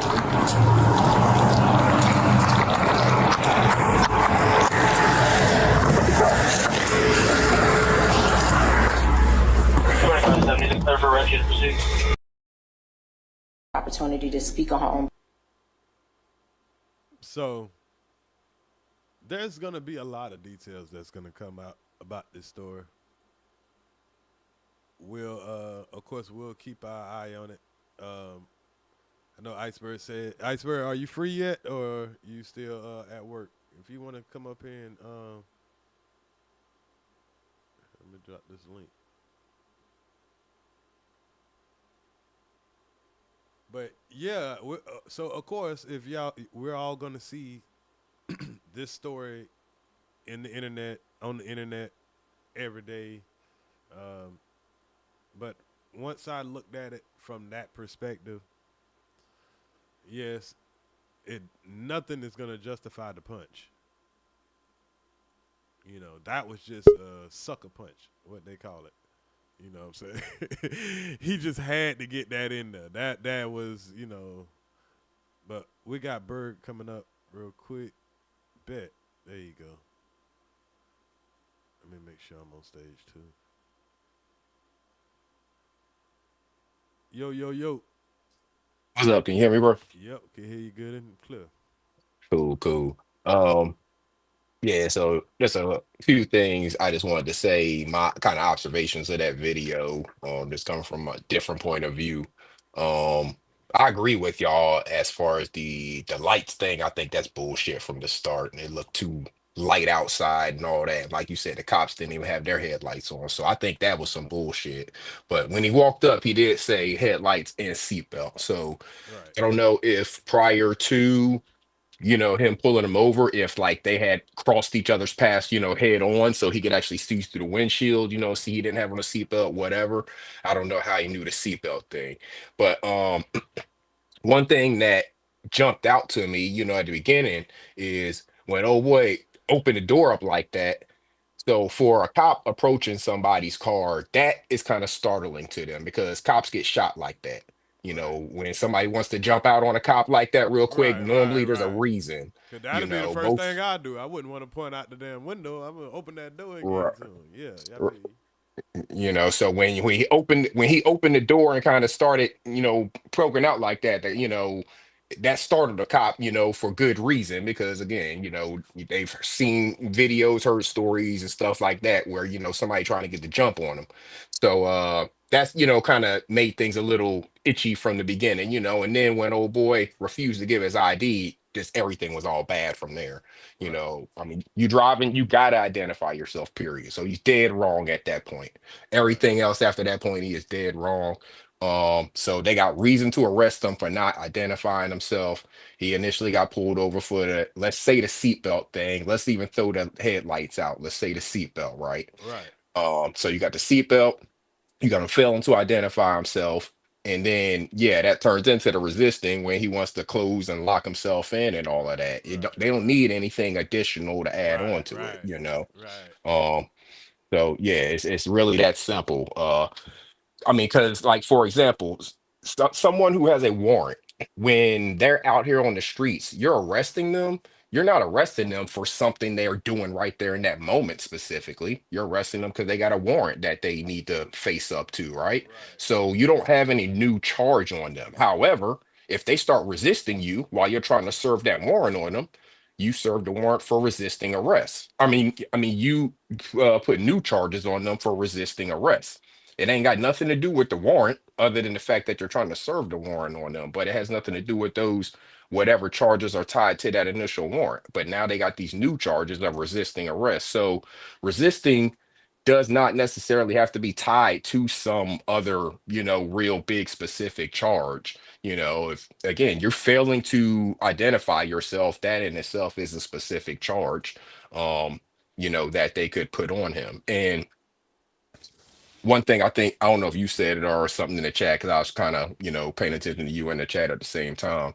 When it comes to like charging somebody, when an officer says you're under arrest for such and such, whatever, they're only going to say one thing. They're not going to run off the list of all of the things that you're about to be charged with. However, when you get your ass down there to the magistrate, and so I don't know if for the people who have been arrested, you know how this goes. So before you talk to the magistrate, person who has been arrested, the cop has already talked to the magistrate. He's already sworn to all of this shit.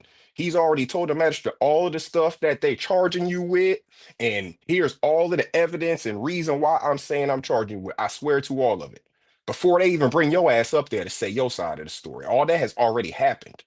So the cop has already looked through all of the statutes to figure out all of the shit they can charge your ass with. They charge you with all of that shit. You know, and they've sworn to why this is the reason why I have reason to charge you with all these things. So that's why whenever a lot of you get to court, I mean, you see the charges because the magistrate's going to tell you right then and there everything you're charged with, but you get a lot of shit knocked off, you know, because the DA, they ain't going to charge you with that little bullshit that the cop charged you with because they just want the major charge wins, you know. So, or whenever, or they'll use all that shit against you to get a plea, talking about, you know, we'll put all of this stuff together and turn it into this one little thing if you plead to this, you know. So that's how they be getting you, because all of these little things that you're doing along the way, like during that video, I saw at least 3 things that the young boy did that are chargeable offenses, you know. So yeah, some of them are little bullshit traffic offenses, they'll turn into nothing, but that resisting may turn into more. And yeah, I know the punch, 100% unjustified. There's no way, shape, or form that the cop can justify punching him in the mouth.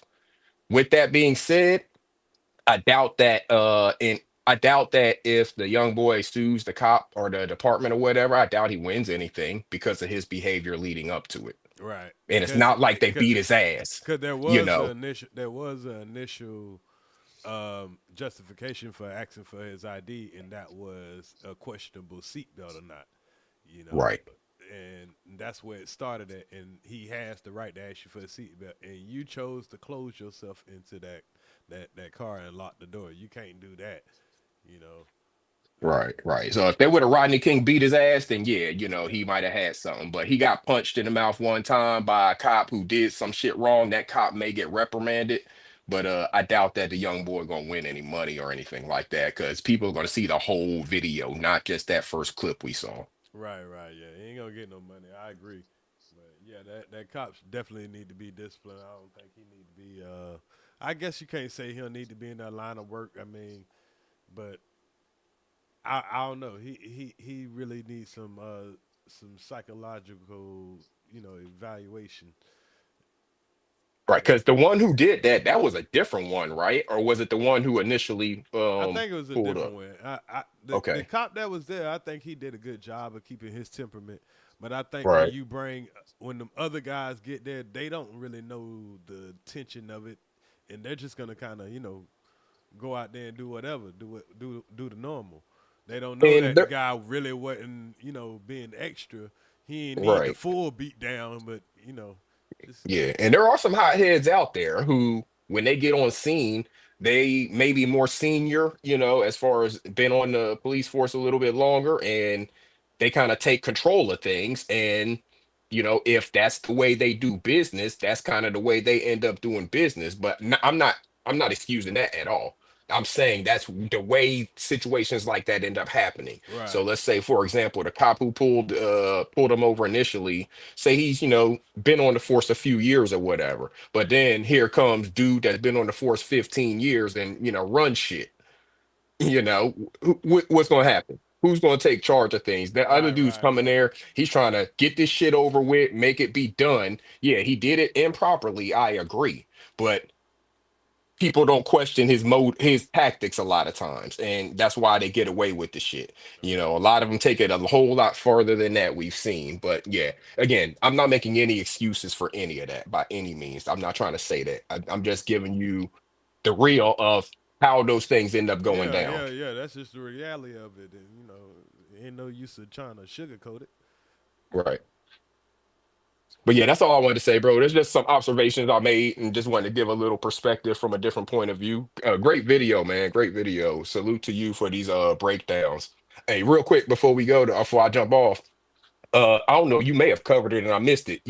I just saw something cross, I don't know if it was IG or something. That one dude from that damn Louisiana break, that motherfucker's still on the run. Oh The yeah, one he's smart still one. on the road. I've been keeping up with it, but I was like, man, I'm gonna just see how long Buddy gonna stay out. He's staying Yeah. low key, so it ain't really nothing to go off of. But Right.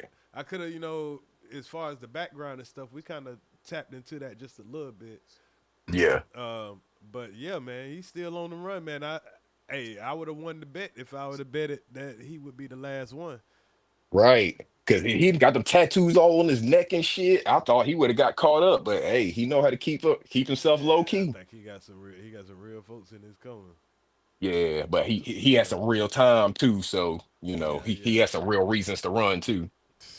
Hey, you see, hey, but oh boy, he had some real reason to run. But I mean, I guess He he was got just dumb. tired. Yeah, he got tired, man. But he'll be Yeah. home in about 10. So Right. Right.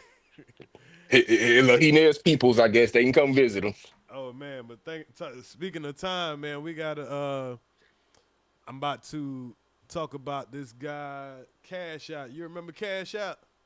I do not remember this dude at You all. gonna I heard you talking remember that in as the beginning. soon as I play his song, and you like, oh yeah, that shit was nice. Okay, I'm gonna jump in the chat and listen to you, bro. So yeah, that's where we going at next. We're pretty much at the end of the situation with the young man and the police situation. So we'll get the updates on that as they come in. But Cool. I'm gonna be tuning in. but here we go. I'm gonna jump in the chat, bro. All right, bro. So the rapper Cash Out, and y'all like, dang, I can't remember. I don't know who that. I knew who it was immediately. He was nice. I never thought about what the fuck this. Ain't nobody checking for him, but who gives a fuck? Get your bag. Get out the rap game. Do what you gotta do. And my boy, I'm gonna start off. Nah, we'll listen to it after we get all the details. Shout out to the Family TV. He did a great breakdown of this, so I'm gonna use his breakdown of it and expound over that. Okay, let me drop the link to his channel in your chat, just in case you wanna check him out yourself.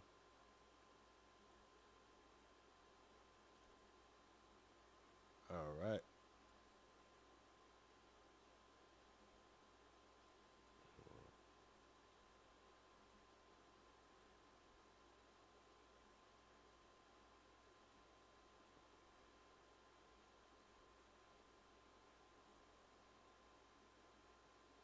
I'm like, wait, hold up, please let me roll up. Yo, done choke. Got a condo on my wrist, girl, I'm cashing out. Now I know y'all know who Buddy is now. Y'all can't tell me. I don't care where you from. You wasn't hearing this shit bumping through your speakers. The shit was nice for a minute, you know what I'm saying? I think he came right behind Future. And he had a cool flow though. Got a condo around my neck. The Mama Cash show though. Oh yeah, that's the Mama Cash show. That's what's up. Mama Cash show. See all this? I made this. I made this. Oh, I'm about to Louis Vuitton. You always got like we. You on the Mama Cash show? The only thing we see was Mama Cash.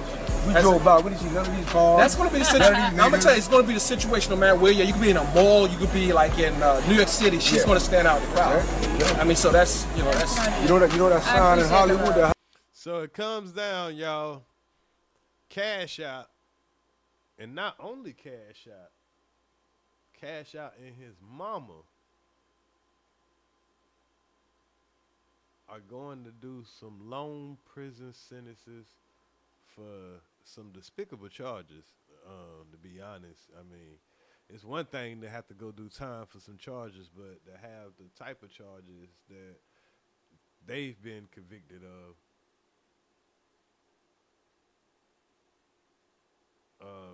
Cash Out has gotten 2 life sentence charges. Not 1, but 2. I'm talking about this man ain't killed nobody. This man ain't killed nobody. He got 2 life sentences.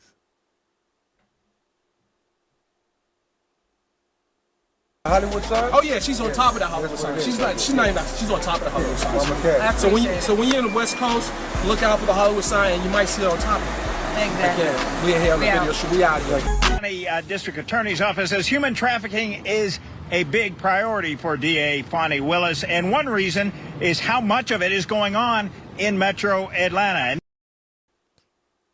And I mean, can it be mad at Fonnie? Because she looking for low-hanging fruit right now. She got to get some W's under her belt. In this case, should serve as a warning to young women and their families about online invitations from strangers, big-name rappers or not.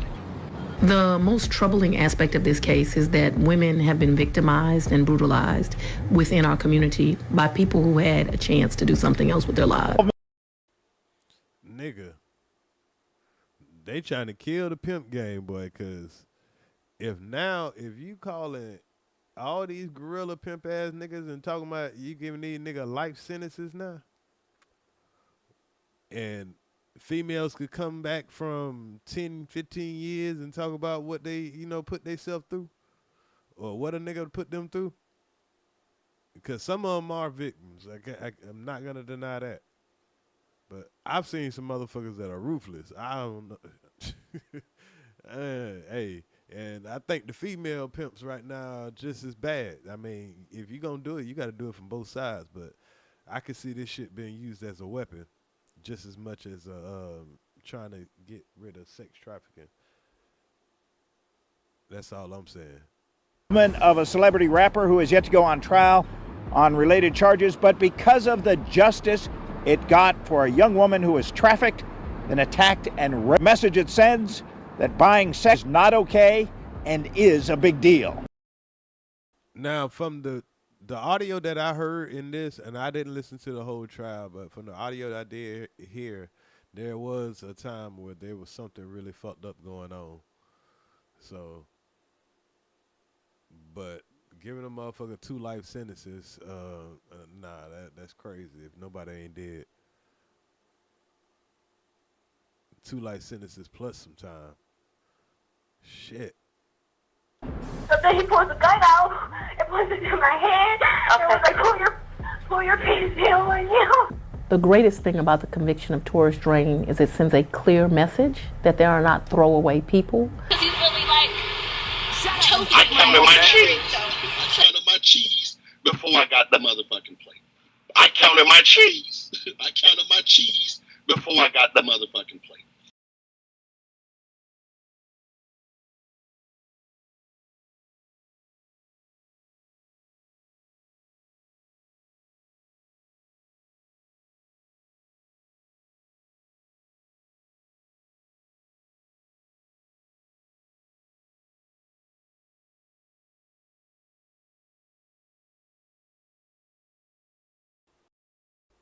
Oh, my bad. I muted myself while I was reading. I meant to. Yeah, that's twice. That's twice. Shout out to Carl Belton. He says, salute Earz. Salute to the tradesmen. Keep on doing your sheet metal, HVAC, and trending topic videos coming from day one supporting. Salute to the tradesmen. Yeah, I appreciate you, brother. I appreciate you for that. And I definitely got some videos that'll be coming up. I got my new recording glasses, so now I can record from, bird's eye view now. So I think it'll be a good thing. And I've been on my editing shit lately and, getting my OBS where I can record stuff and pull it up in CapCut and real quick. And I kind of learned a little cool trick with CapCut that allows me to make videos quicker and stuff like that, screen record and then make videos quicker. So I'm on some shit like that right now. Oh, get them off of Amazon. Yeah, you can get them off of Amazon. I got the first idea off of TikTok. Matter of fact, the ones that I really like are these right here, cause they look just like safety glasses here. But these my camera glasses. These the ones I'm gonna wear at work. Now they don't connect straight to the internet. So, but it just record and then I can upload it, and put it, go through CapCut, put it all together. I wish I had these through my whole career. Shit. But yeah, these are gonna make something different. Yep. Got to get you the right ones though, cause like I say, these jokers look just like safety glasses. You can't tell the difference, and you can pop out the lenses and put in shades, change it to shades. So yeah, this gonna be dope. This job here will be the first job I'll be able to. No, the second job. Right before I left the military job, I went and looked at the whole job, everything that we finished and everything. So I gotta put together where we was working on it, and then pretty much the damn near the finished product of it. So it's just that, man. Hey, it's only so much time in a day, sometime, and only so much time I can look on the computer and do all the editing stuff. That ain't my first hand shit, but I'm learning. I'm getting more and more in tune with learning how to edit and how to put together, things a little better, and learning different programs and mixing the two of, in the field, and then being able to come and put this shit on, a whole system. You used to wear those in the warehouses? Yeah, man, and you kind of need them because no telling what a motherfucker might come at you with on some bullshit. Niggas be, talking all reckless and shit. People be lying on you and shit.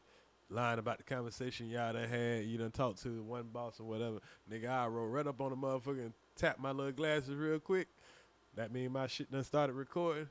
So you say what now? Mm-hmm. Yeah, you gotta be careful what you say to motherfuckers, boy. Yeah, I'm gonna start playing these motherfucking games. These white folk be lying, boy. I'm gonna have goddamn evidence of every fucking bit of work I ever put in. Yeah.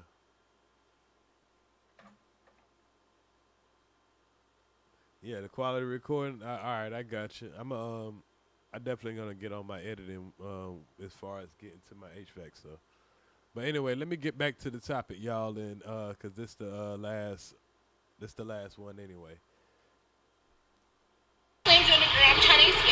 That this lady had value and he had no right to do what he did. Within the last 24 hours, the district attorney for Atlanta, Fannie Willis, had made some remarks to the local news station. It was information about a recent case and that young man being sentenced. He was sentenced to life plus 30 years for something we'll later discuss in the story. And after doing my research, in fact, this was the case that got the rapper from Atlanta and his mother arrested just last year. The mother-son artist-manager duo had managed to get under the spotlight for all the wrong reasons. So before we uncover who we speaking on and what they done, remember family, I won't give you no angle, I just give you the story. So with that being said, make sure you like, comment, and subscribe. We're gonna jump right to it. Atlanta rapper John Michael Hakeem Gibson, also known as Cash Out. He's been arrested for some months now and is facing multiple charges of R.I.C.O trafficking and luring women according to the Fulton County Sheriff's Office. For those who never heard of him, Cash Out had a promising career in the early 2010s.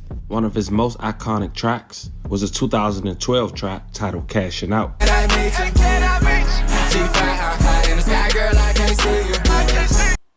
My work is easy. Y'all, I can guarantee y'all, all of a sudden that you're going to start hearing that song everywhere. Hell, that song still be slapping. Shit. Up with tracks like She Twerking.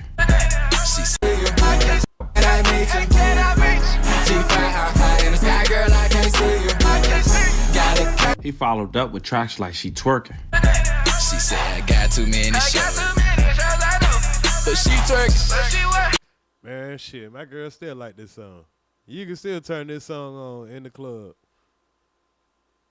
and shit get right. Now, whoever owns his music, you gonna hear this shit everywhere now. As you can see, the talent was there. He even appeared as himself in a 2019 movie called Uncut Gems that starred the legendary Adam Sandler. Crazy risk, you gamble. It's about to pay. This is Linda Smith, aka Mama Cash, Cash Out mother. As we mentioned, she's the manager of her son, the platinum recording artist Cash Out. She's a businesswoman. Mama Cash is the owner of Honey Punch merchandising, consisting of Honey Punch lip color, Honey Punch Moscato. Right, Teran. If you're a DJ, you know. That shit there, you know, that, it don't matter. Shit. You play that shit in the club right now. Nobody ain't asking if that just came out or not. Shit. That shit still slap. Honey Punch clothing and beauty line, and Honey Punch tattoo ink colors. She's actually the lead singer of her very own all-female rock band, Mama Cash, featuring Thunder Snatch. Before being incarcerated, she was adamantly on Instagram, tending to her over 28,000 followers. But she called herself different. She said her body could talk. I can't show the photo, but in 2015, Mama Cash gave the Source an interview and said the following. Well, everyone loves Mama Cash. That is if you're confident with yourself and not just mental. But on the other side of that spectrum, there is negative opinions and jealousy of others. They want to scrutinize my canvas of art. I don't understand why people are so critical. Just let me be me. Mama Cash does not define, and I'm sure they haven't done their research on tattoos history. So let me give you a little bit of knowledge. Tattoos begin about 5,000 years ago and is merged to the forefront of popular consciousness. It goes way back to the Pacific culture, when tattoos have a huge history. Now, she briefly talked about her merchandise that we talked about earlier in the video, but she said one quote that I want to talk about. I have things that's really exciting that's going on in my life, and I share the most of that on Celebrity Mamas of Atlanta. I ain't never seen this show. Anybody watch this shit? They'll make a show out of any damn thing. Celebrity Mamas. Damn. Oh, you seen it? I gotta go check it out. See what her energy is like. So clearly, she wanted the spotlight. Check out a small clip of her and her son on a Ricky Smiley show for her son interview. You a young cat in this game. You still live at home? Nah, man. You just got the crib? Yeah, man. Yeah. Like, how moms feel about that? She's very, over there all the very time? happy because, you know, back in the day, she was one ready to kick me out, man, if I get it together. Hey, man. dog, So- she used to go off on you all the time. Does she still go off? Yeah, man. She always keep the pressure on me, man. It definitely keep me on the right track, keep me going right instead of left, man. So I really thank her. And I swear to God, she thank God finding for me having her in no my life, disrespect. man. Your mom is like finding any woman I haven't seen have seen until you. So, Mama, Mama, what's one of the things you had to go off on him about? Is that one thing? What one time he set you off where you had to really just grab him by his t-shirt and put him up against the wall? When he was in them streets. When he was in the streets, he can't speak into the mic. So he came in at what time? 5, 6 o'clock in the morning. And what you do? You don't want to know what I do. Hey, what you do? What you do, Cash? Oh yeah, she's gonna give it to you, man. She's got a full mouthpiece. You never can't get nothing She grabbed over you by your shirt and put you up against the wall. Nah, I think I was too old for that. You were too old for that? But as fine as you are, you seem like the type of person that don't beat people with belts. Are you an extension cord kind of person, or like a shoe? Belt. You was belt. Oh yeah, she was a fool with the belt back in the day. Hey, yeah. so you be a little nervous though, cause you don't want to deal with her. Definitely. When I was still young, I was like, man, how I'm gonna get in the house? Did I leave the window open? Here's the dog. See, once she locked that screen though, it don't matter if you got a key. You got to punch a hole in that screen though, and then go back and put a piece of cotton in it. All right, so what you got, Grant? All right, man. Cash out. You are in the building officially, man. Hottest record in the streets. So we get to this point and understand they had a close relationship. Fast forward to 2022, Mama Cash and Cash Out will be arrested. There will be 2 of 5 people indicted by Fulton County. Now, when this happened, and I think I did see somebody kind of, talk about it or whatever, but when they first said Cash Out, I was like, nah, that's probably some fake news or whatever. But I ain't know they was hitting that man with those type of charges. I was like, damn. But there have been some people that's been talking about this for a while. According to the indictment, they formed Pavres Music Group, LLC, to promote the rapper's music and brand. However, the defendants are accused of using the company to coerce, entice, and recruit young women to engage in commercial ass activities. The women reportedly expected to receive financial opportunities and personal benefits, including, but not limited to, increased power and status within the company. Well, the Fulton County District Attorney's Office says human trafficking is a big priority for DA Fonnie Willis, and one reason is how much of it is going on in Metro Atlanta. In this case, should serve as a warning to young women and their families. Well, shit, I ain't gonna lie. Them bitches are human trafficking more than them niggas. So if you gonna start giving niggas life sentences now, it's some cold bitches in Atlanta now. If y'all gonna start talking about going across state lines for selling of sex and all that, oh, shit, boy, it's a lot of bitches that's doing it, and they ain't got nan nigga that has nan hand in the pot of it. And I ain't talking about just slinging they pussy. They slinging other bitches' pussy. Taking them across state lines, whipping their ass, setting them up, drugging them, all that shit.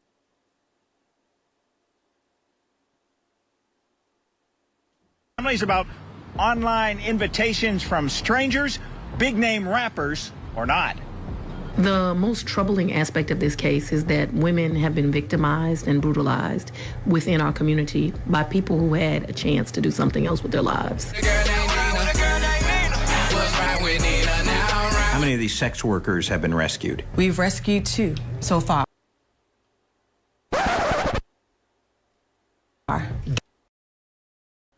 Two. Hold on, man. You telling me a nigga got 2 life sentences and plus 30 years for 2 alive sex workers? Wow. I think finally them trying to overcompensate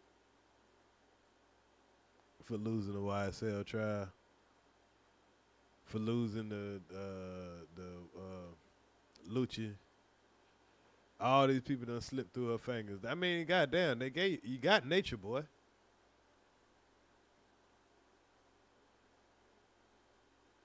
Yeah, got Nature Boy. Boy, it is not a good time to be one of y'all a pimp.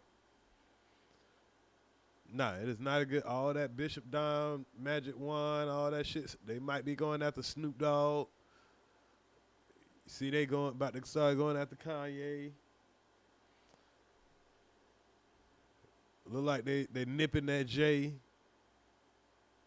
Any nigga that ever flew a bird from whatever city to come sell some coochie.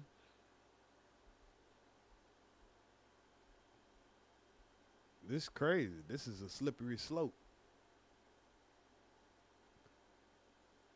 Deputy Fulton County District Attorney Ernell Winfrey says, John Michael Hakeem Gibson is a successful musical artist who performs under the name Cash Out, as seen on YouTube.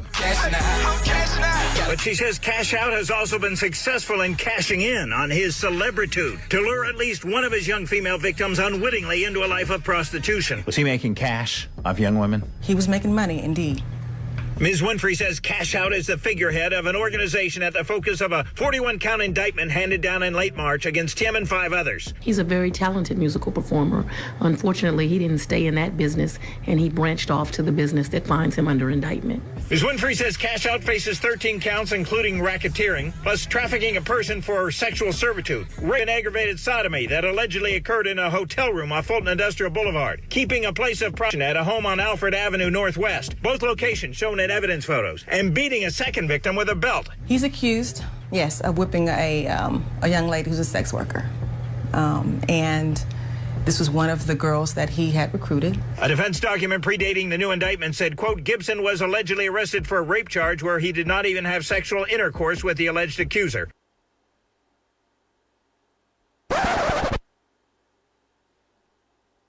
Hey, bro, come on now, dog.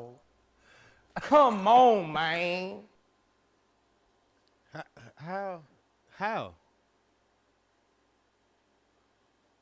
I thought that.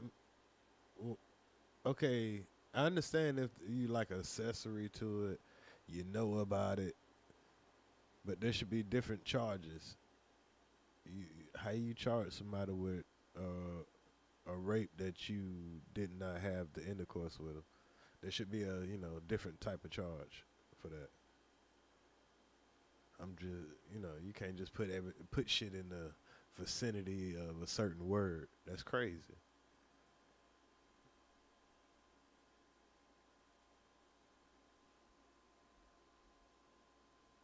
This was one of the girls that he had recruited. A defense document predating the new indictment said, quote, Gibson was allegedly arrested for a rape charge where he did not even have sexual intercourse with the alleged accuser. Concerning one sexual servitude charge, it maintains the alleged accuser has never been in servitude. He's facing a 25 to life crime. Ms. Winfrey says one of Cash Out's co-defendants is a John, a prostitution customer, accused of 6 counts, including rape and pointing a gun at the victim.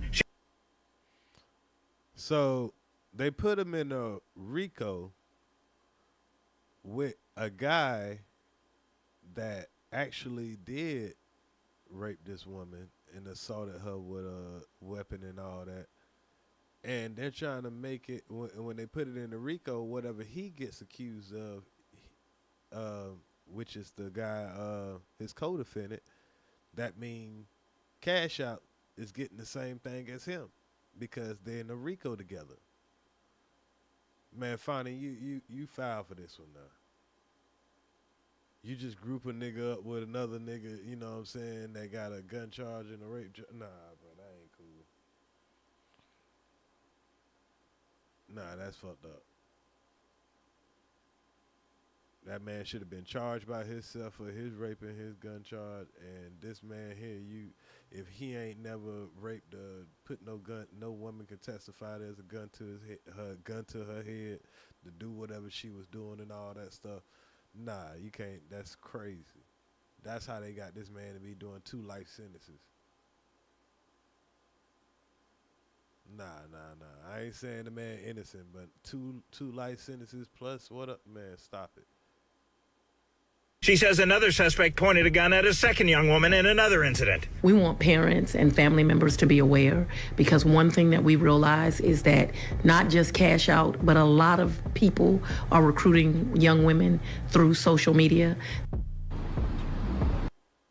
Through social media? Man, stop. They recruiting niggas. Man, please. Now, Ms. Winfrey says Gibson, a.k.a. Cash Out, has previously pled not guilty to many of these allegations, but this new indictment adds new charges, including the racketeering. She says, minutes ago, she said that he's in jail. But to be clear, she says she has no reason to believe that he's left the music business. We have tried by cell phone and text to reach the lawyer we believe is currently representing Cash Out. Reporting live downtown Atlanta, Mark Winnie, Channel 2 Action News. Now fast forward a year later, less than 24 hours ago, we would get full context of how he ended up getting apprehended, or how he got caught rather. All this in regards to another man being charged for allegedly doing something to a young woman he was associated with. This is Earz Drain telling detectives a year some change before he gets sentenced to life plus 30 years, saying he met a female worker online, but he didn't have the money. He ended up putting a firearm to her head and doing what he wanted, forcefully, without permission. That girl ended up telling detectives everything, including allegedly belonging to Cash Out, later being a state's witness to take down Cash Out alongside his mother and 4 others. District Attorney's Office prosecutors suggest this verdict was important not as much for the tangential involvement of a celebrity rapper who is yet to go on trial on related charges, but because of the justice it got for a young woman who was trafficked, then attacked and raped, and for the message it sends that buying is not okay and is a big deal. So then he pulls a gun out and puts it in my hand. Okay. And was like, pull your pants down on you. The greatest thing about the conviction of Earz Drain is it sends a clear message that there are not throwaway people. He's really like choking me, like remembering, so slams on the ground, trying to escape. That this lady had value and he had no right to do what he did. Looking for an easier way to get that LLC next year? I can't argue with that. Yes. Deputy District Attorney Earl Winfrey says Earz Drain, whose statement to an Atlanta police detective was played in open court, cruised an online site to find sex for money in 2018 and negotiated a price via text with an... I don't agree, though. This had anything to do with the guy Cash Out. Now, if you're saying that she was selling sex for Cash Out because he was a rapper or ex-rapper or whatever, you know, and I guess and that's how he ended up doing that. I still don't agree that, you know, this man should be getting a life sentence for that. That's crazy. An alleged pimp that he didn't even have money in his bank account or wallet to pay. But he will pay a price now, following his conviction Monday for trafficking a person for sexual servitude, aggravated assault, strangulation. He was a convicted felon. That is correct. For? Strangulation. And false imprisonment. Judge Melanie Lethbridge was the judge in the case, and she sentenced Mr. Drain to life plus 30 years to serve. I do not know of another time that a John, as people would like to say, ever got a life sentence, but he earned it, and now he has it. Dragged her to the back of the house, put her in a chokehold, put a gun to her head, and raped her. Ms. Winfrey says the then 20-year-old victim, who called 911, was being trafficked for sex. Allegedly by John Michael Hakeem Gibson, a successful musical artist who performed under the name Cash. But how the hell she tie him to a guy that did something? That's crazy, bro. What the hell he got to do with a dude that raped her? Because they said, and then they didn't say this happened while, you know, he set her up or something like that. This is crazy. Hold on, man. I gotta go. I gotta go look inside the damn. I gotta go look in the store my damn self. Gotta go look at the damn trial. This is wild. Out as seen on YouTube until he was locked up. She says he was indicted in the same case as Drain, but is yet to go to trial. He's pled not guilty. He has related charges. Yes, he has. I know he done did something fucked up in here. I ain't defending this nigga. I'm just saying, particularly for that, like this some nigga that I don't even know, or I don't know if he know the nigga or not, but his decision to go rob a girl out of her box ain't got shit to do with me. And even if the girl that I'm dating or I'm messing with or I know decide to go sell her box because she broke, but when she come back, she decide that she want to use that money to pay for a room so she can really be with you or you know what I'm saying, or feed y'all, or whatever it is these girls do. How the hell? And then she went out there and did that one day, knowing the risk of what she doing, and a dude do some shit like that. How the hell do you put that dude in a RICO with somebody else? I got to be missing something. Now, I ain't saying the man shouldn't be doing like 20, 25 years or something, but 2 life sentences? Goddamn. I know somebody did say they offered them 25 years. But 25 years don't sound too bad when you hear that 2 life sentences plus. And you got to be a sex offender. But this is a get back for Fonnie, man. This ain't no a woman got justice. Nah, this is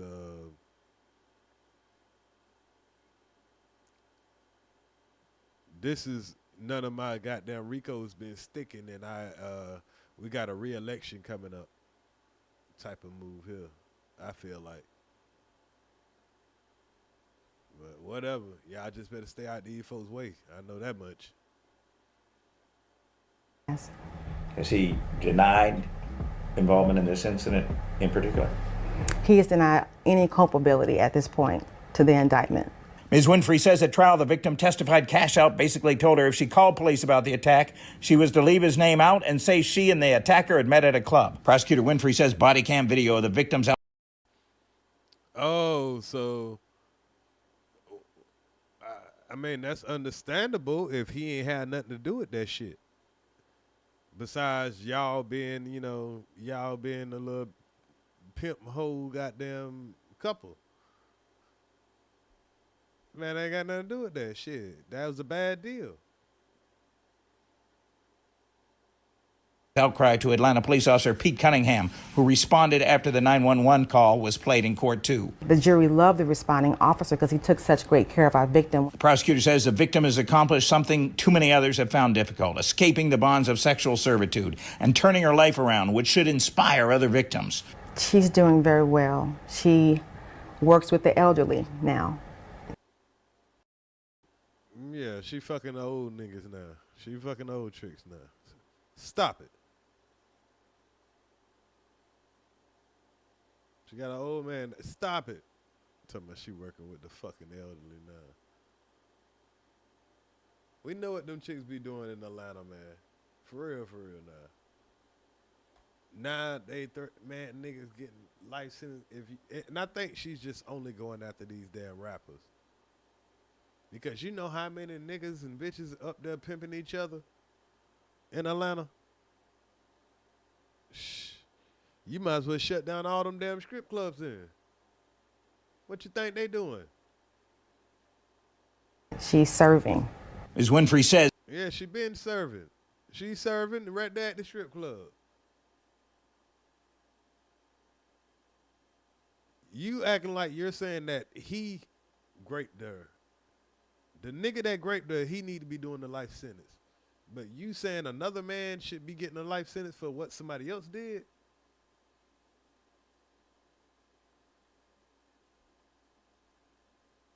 Yeah, I know they be pimping off the app. Shit, the motherfuckers still walk the streets too.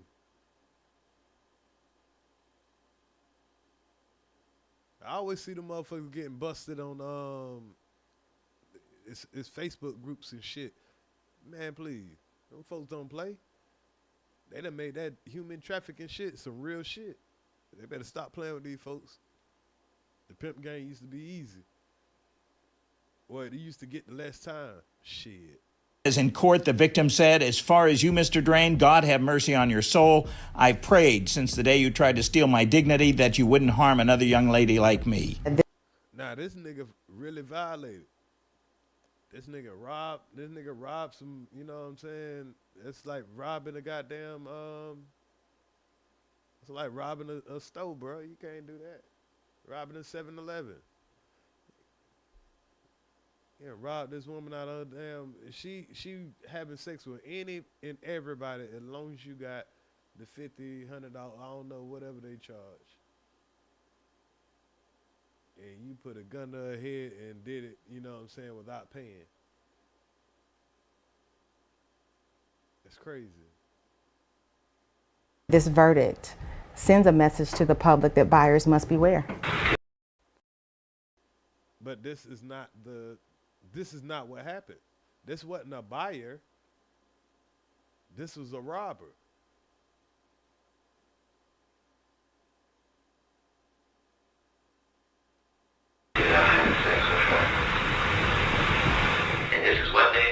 Prosecutor Winfrey says Drain was acquitted of aggravated assault with a deadly weapon and possession of a firearm during the commission of a felony. But again, she indicated he was convicted on 4 other counts. What? Trafficking is a huge priority because it's a crime that is literally tearing through Atlanta and Fulton County and really the United States, destroying lives. And so we've made it a focus of our prosecution and this office's goals. That was Fulton County District Attorney Fonnie Willis. I spoke briefly to who we understand is Drain's attorney, who seemed to indicate he anticipates an appeal. I've exchanged text messages with Cash Out's lawyer, who indicated he was in a meeting, the lawyer, at last check. Mark Winnie, Channel 2 Action News. I know one thing for certain. When it comes to Fonnie Willis and her making a presence on television to her local news station, it's for a high-profile case. It's definitely for a high-profile name. Sending love and prayers to all the victims in this case. Fam, y'all let me know how y'all feel about this one. That was the story of a rapper and his mom having allegations of trafficking young women. Talk to me in the comments. Don't forget to like and subscribe. Until then, I'll catch you guys on the next one.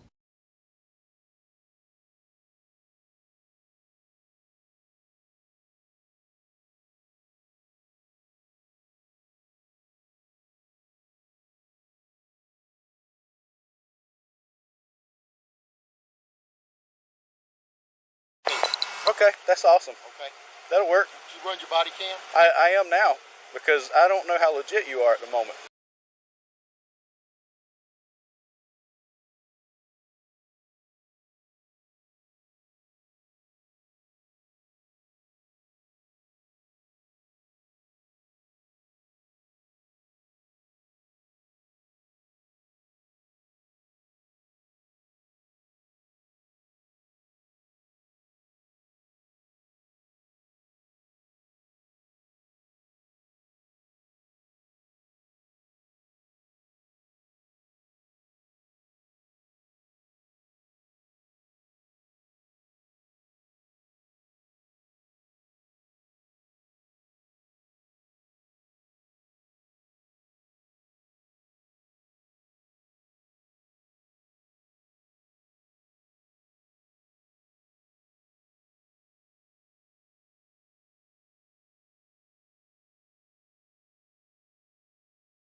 All right, sorry about that, y'all.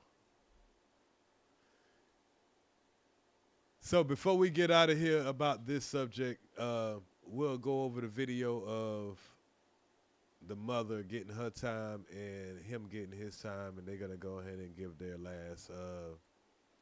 last plea to the judge. So let me play this. Behalf, if Your Honor would like to hear from her. You can come over here.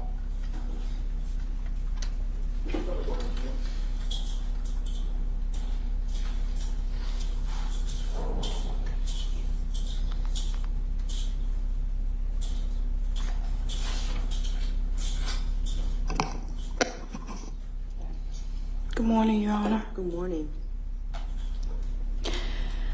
I'd like to say thank you for giving me the opportunity to speak. Make sure you're speaking to that. I'm sorry.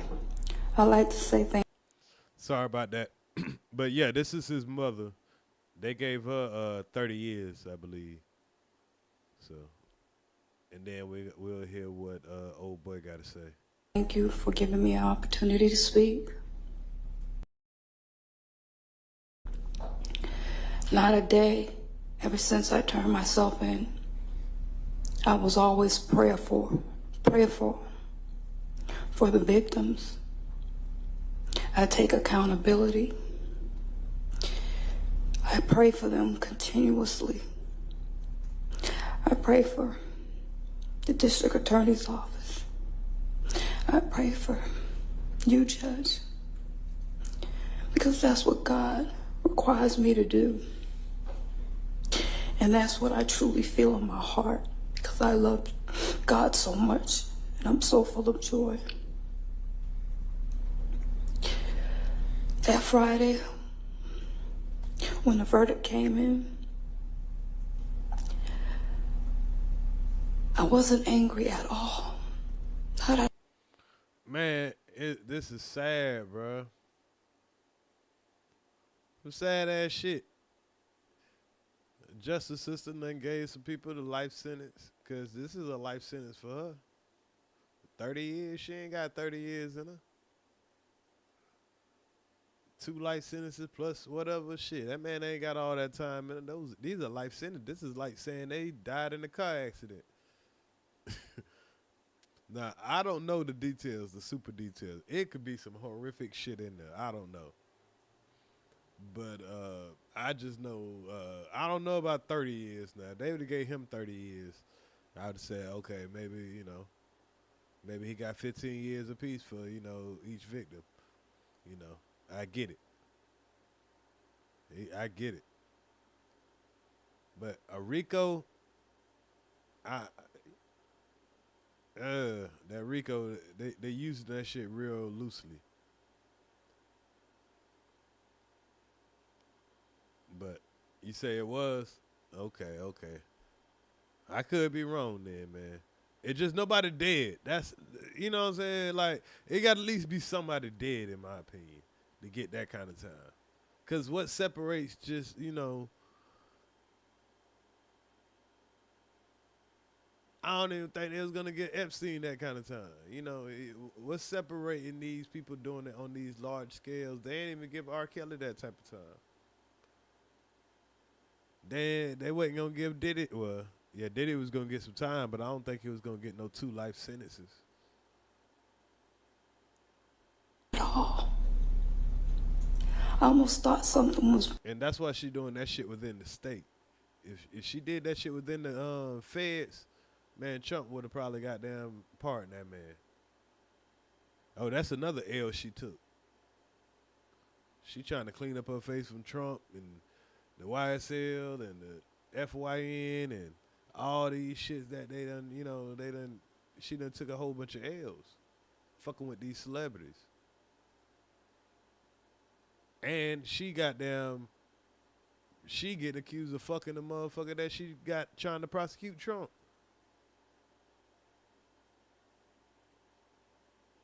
She mad at the bitches that's selling pussy. Or the niggas that's buying it. Hey, that's why it ain't no men out here, cause shit, these niggas out here, shit, what's the use of goddamn dealing with you grouchy ass motherfuckers when these niggas got all this money? Wrong with me. So that Saturday,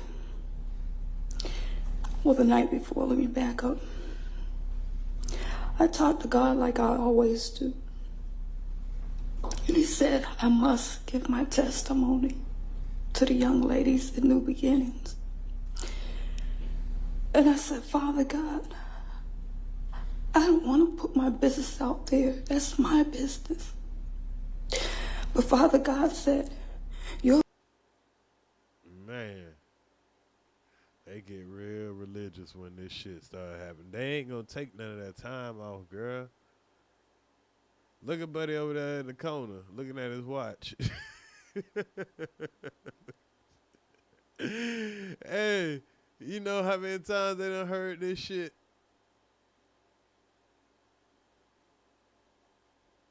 They hear this shit for a living, man.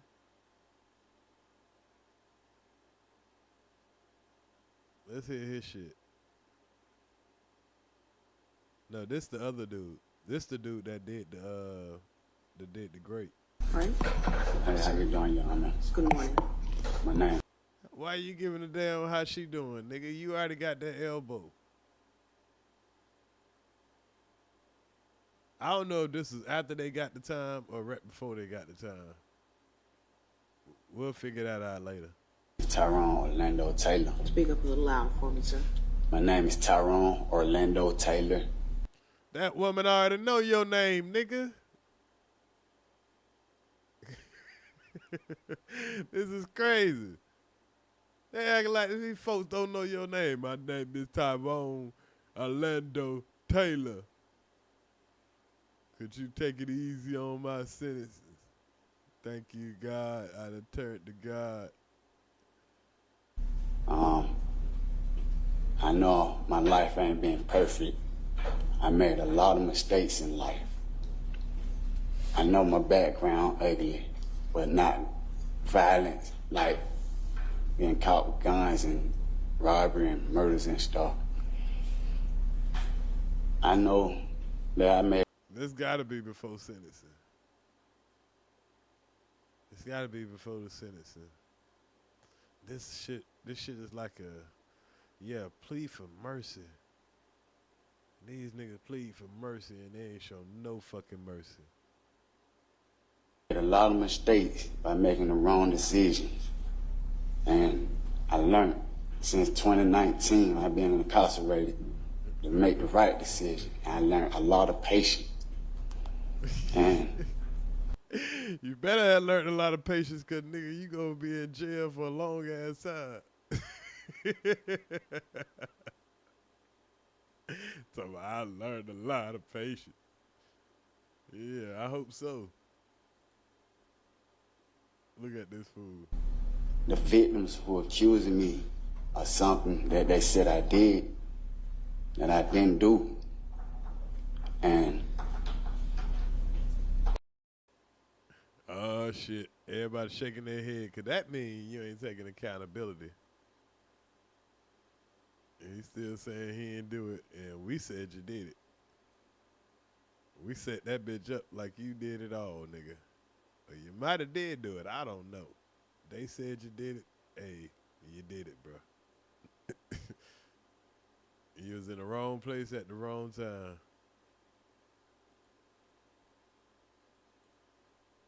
it hurt me. Since I've been locked up, my family, I've been having folks dying on me. My son growing up, my daughter growing up. And you ain't gonna see none of that. You'll never see him again with that elbow. Because in the state of Georgia, you got to do 85% of your time if you have a violent or sex crime. So, unfortunately, sir, if you got life plus 30, you got to do that 85% on that 30 first, and then you can start on the life, which old life used to be 25 years. Because my daddy did 21 out of a life sentence. So you used to could do 7 years and then come up for parole, but you're going to consistently get denied. So you're looking at least 75 years. It's just like if you be on your best, super best, quadruple best behavior, you'll do 75 years at the bare bone minimum. And, you know, you ain't got that much time because you about 30. You at least 30, 35, 40. So, unless you're going to live to 120, you ain't going to never see the streets again, bro. If your mama, let's say, she probably about 50 or 60, you know, them 30, she might can get out when she 90. She might still, you know, she might can make it. And I've been doing the best I can to get out this situation. And for the victim. Well, they did what's best for you to get out the situation. That's give your ass a life plus 30. Now, this dude that's talking is not Cash Out, y'all. This is the other guy that they got caught up in the R.I.C.O. Not the guy that actually did the great, though. This is another guy that I guess they was partners. Jordan Adams, I asked that she forgive me if she felt like I did any harm to her. I don't harm no one. I help people. I always have jobs that I work. I was a chef. I put pipes in the ground. Trust me, the judge over there thinking, boy, where you going at? We need chefs. She writing it down right now. Okay, put him in the kitchen. And don't never let this nigga around no pipes, because he know how pipes and shit work. We got you, homeboy. We got somewhere for you. You say you was trying to figure your life out. You was trying to figure it out. They got you. I helped do create Centennial Park, the Kroger off Ponce Leon. I was working. I was doing a lot of positive things, but I had my foot sometimes in the wrong mud. Oh, they gonna put your foot in the right mud.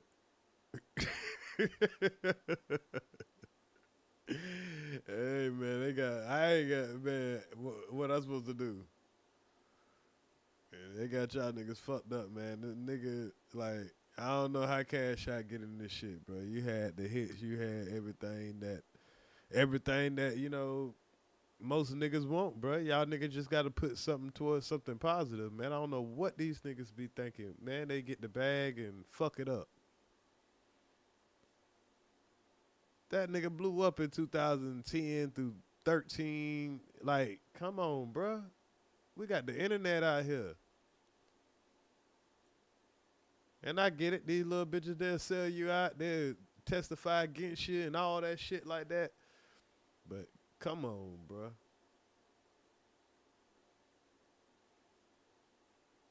Your mama, this man, him, his mama. Man, that's crazy. So, since I've been doing time, I learned to stay positive. Well, shit, they might as well leave you in there. If you gonna only be positive when you're doing time. That's how they thinking about it. I'm just saying. I feel sorry that they gave these niggas this much time. That's crazy. But there's nothing I can do about it. But I'm telling you how these folks thinking. You telling them, hey, y'all doing me a favor. Because when I'm doing this time, you know, y'all got me being positive. And don't do nothing negative. Just stay positive and stay prayed up. I talk to my mama every day. That's all I call my mama. Every day. And that's exactly what they want to hear. Exactly what they want to hear. Because I was locked up. And I talk to my son. I tell him, make the right decision. I talk to him like he's a brother. Make the right decision. And think about the consequences on the bad and the good. And I know that people judge me on my look. I got a strong face. I'm a man. I look like that. I can't help how I look. I'm not no violent person, no herder. I don't hurt nobody. And any woman who got up on the stand and said I hurted them, they can't show no proof, no picture, no report that I really physically hurted them. I got a mother, I got sisters, I got nieces, I got aunties. I love women. I ain't ever committed no crime that they're accusing me that I committed. You can look at my record. And that nigga said, I love women.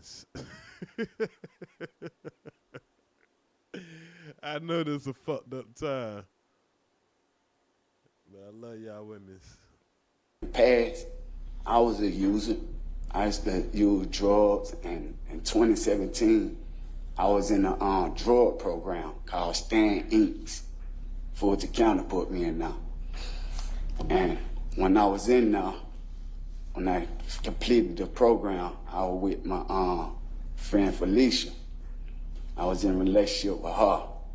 In 2017, 18, and 19, I got caught up with this for something that I didn't do. And I don't know how to say it, but I know that if I actually can't get another chance to prove that I'm a righteous person, I'm not violent, I'm not no threat, I'm not none of that what they saying I am. I promise you I'm not. That's all I got to say, Your Honor. Thank you, Mr. Davis. You're welcome. Your Honor, thank you for giving him the opportunity to speak. Okay. All right, I'm gonna take some time with this. Should be back 10 minutes. Okay. Thank you, Your Honor. So we didn't listen to all his mama because I don't know, that was a little too dramatic for me. So we listened to the co-defendant. Now, let's see if Cash Out, he's a rapper, so you know, they put together some better shit. Hey, ain't this the dude? I miss my husband every day. Hey, ain't that the same black dude from the YSL trial that was there with his son last time? I ain't 100% sure. They had a lawyer's son. Miss Hannah, you ready? Okay. All right. Ladies and gentlemen, during the course of this trial, the court heard and viewed evidence demonstrating the very worst of human behavior toward other human beings. The jury verdict in this case reflects that the state met its burden in proving beyond a reasonable doubt that the diabolical conduct of the defendants occurred. Damn, they using some harsh words.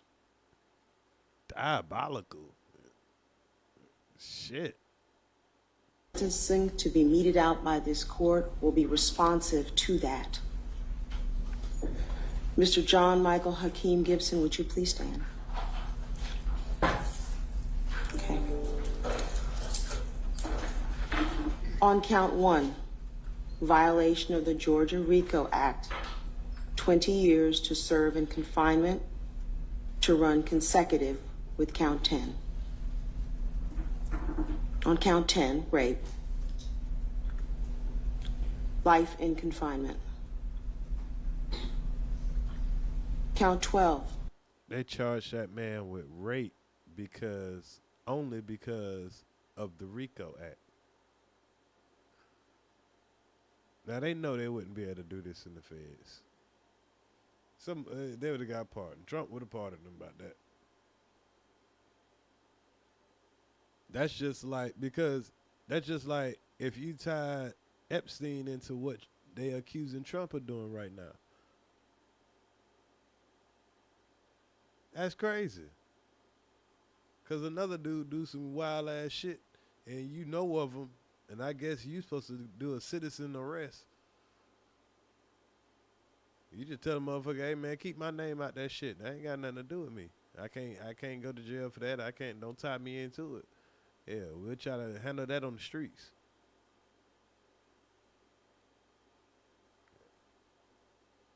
That's one life sentence they gave him.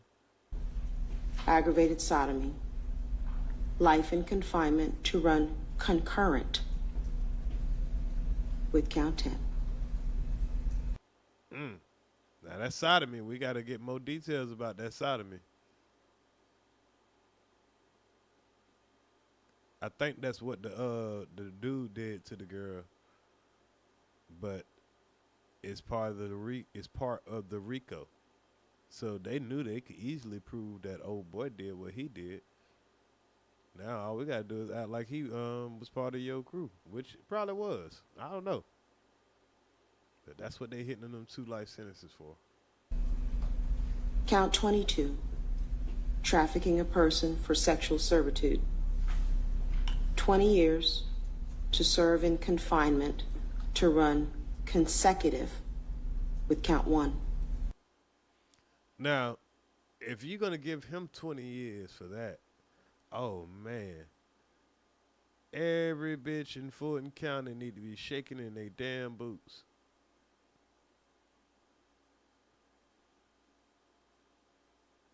And that's for real. Count 23, trafficking a person for sexual servitude. 20 years to serve in confinement to run consecutive with count 22. Count 24 on the lesser included offensive battery. 12 months to serve in confinement to run concurrent with count 10. So, for actually putting your hands on the woman, they'll only give you a year. That's crazy. Count 25, possession of a firearm during the commission of a felony. 5 years to serve in confinement to run consecutive with count 23. Count 26, pimping. 12 months to serve in confinement to run concurrent with count 10. 12 months for pimping. But if you add in the grape, and if you add in the sodomy, the aggravated sodomy, you can give somebody 2 life sentences, even if they didn't actually do it themselves. That is amazing. That is amazing. It's kind of scary. Hey, I'm glad I'm not in, in any of that type of behavior, but I don't know. That might be a little overkill, but continue on. Count 27, pandering. 12 months to serve in confinement to run concurrent with count 10. Count 28, keeping a place of prostitution. 12 months to serve in confinement to run concurrent with count 10. Count 29, willful obstruction of a law enforcement officer. 12 months to serve in confinement to run concurrent with count 10. Count 30, simple battery, merges into count 24, battery. Count 45, possession of prohibited items by an inmate. 5 years to serve in confinement to run consecutive with count 25. That nigga got caught with some dope in the jailhouse. Nigga, you think anything that he do while he in jail gonna matter to him? This a nigga you ain't gonna wanna fuck with while they locked up. Yeah. He know he ain't going home, and whether he do his time in a hole or prison, whatever. Conditions of this sentence: no contact with any of the victims named in the indictment, to include Diamond Irvin or their families.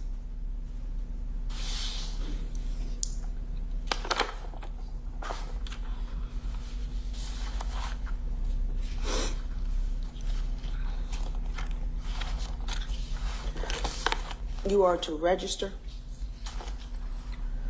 as a sex. You could be a victim of a heinous.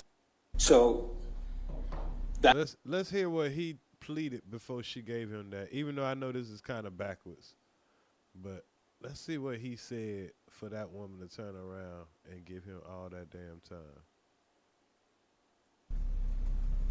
This time being on this trial, I was.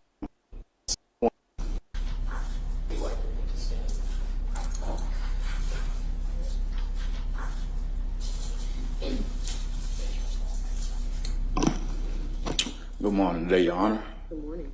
I want to start out by thanking you for giving us a fair trial.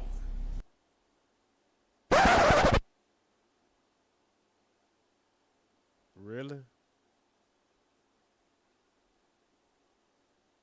I want to thank the jurors for the amount of time that they put in to judge this trial.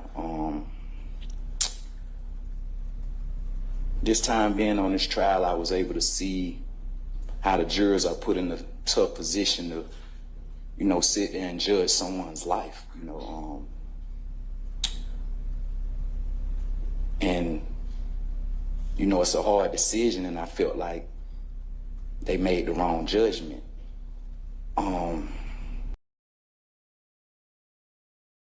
Yeah, she looking down like, nope, not take accountability. Yeah. Everybody kind of looking like he probably singing the song in his head. A condo on my neck, yeah, I'm cashing out. Everybody just, this is crazy. I've done things in my life. I'm not perfect.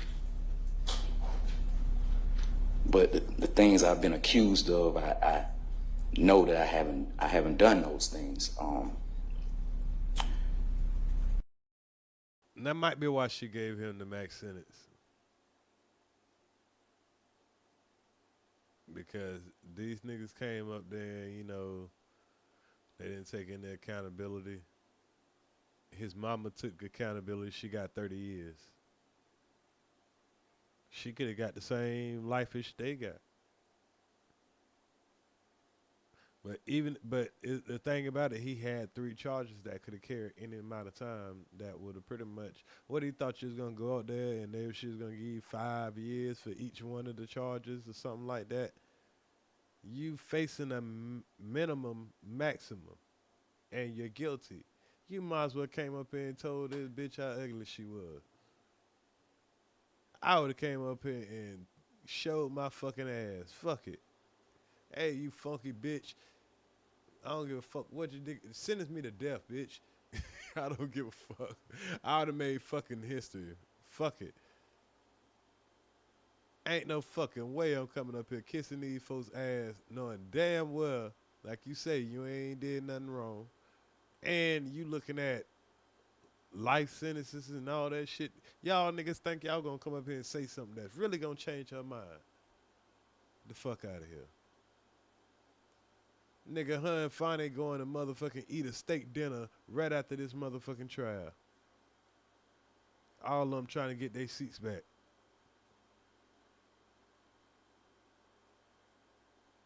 Every one of these females on here, none of that shit you saying right now. Read the room. Read the fucking room. I know it's typical for a person to come up here and, you know,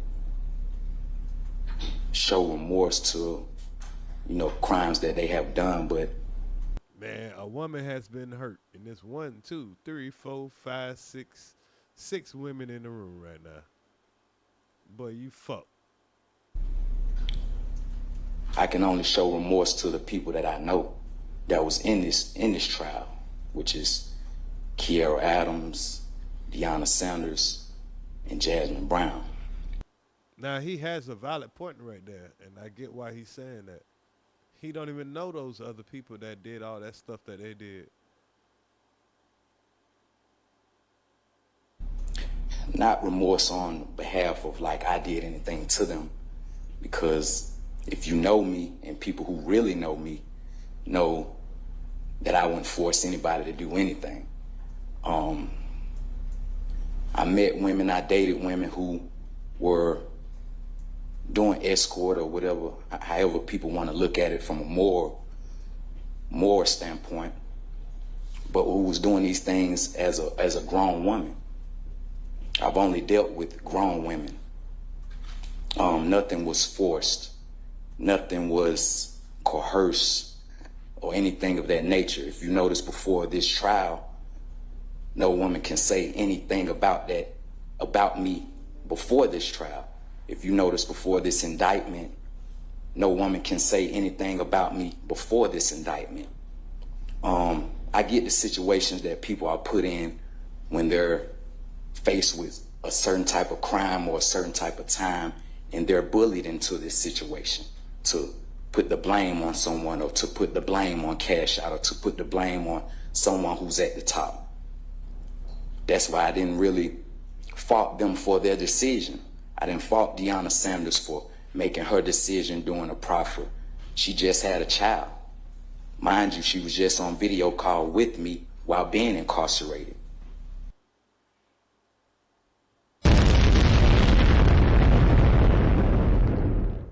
So he knows that what those women are saying is to save their own ass.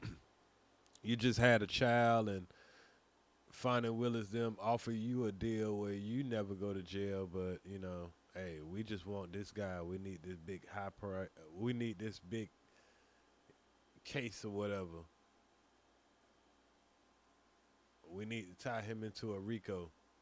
because, you know, they done took all these L's. Boy, you is a sacrificial lamb. You and your mama. And I don't even know if that's he don't even know the other dude, I guess.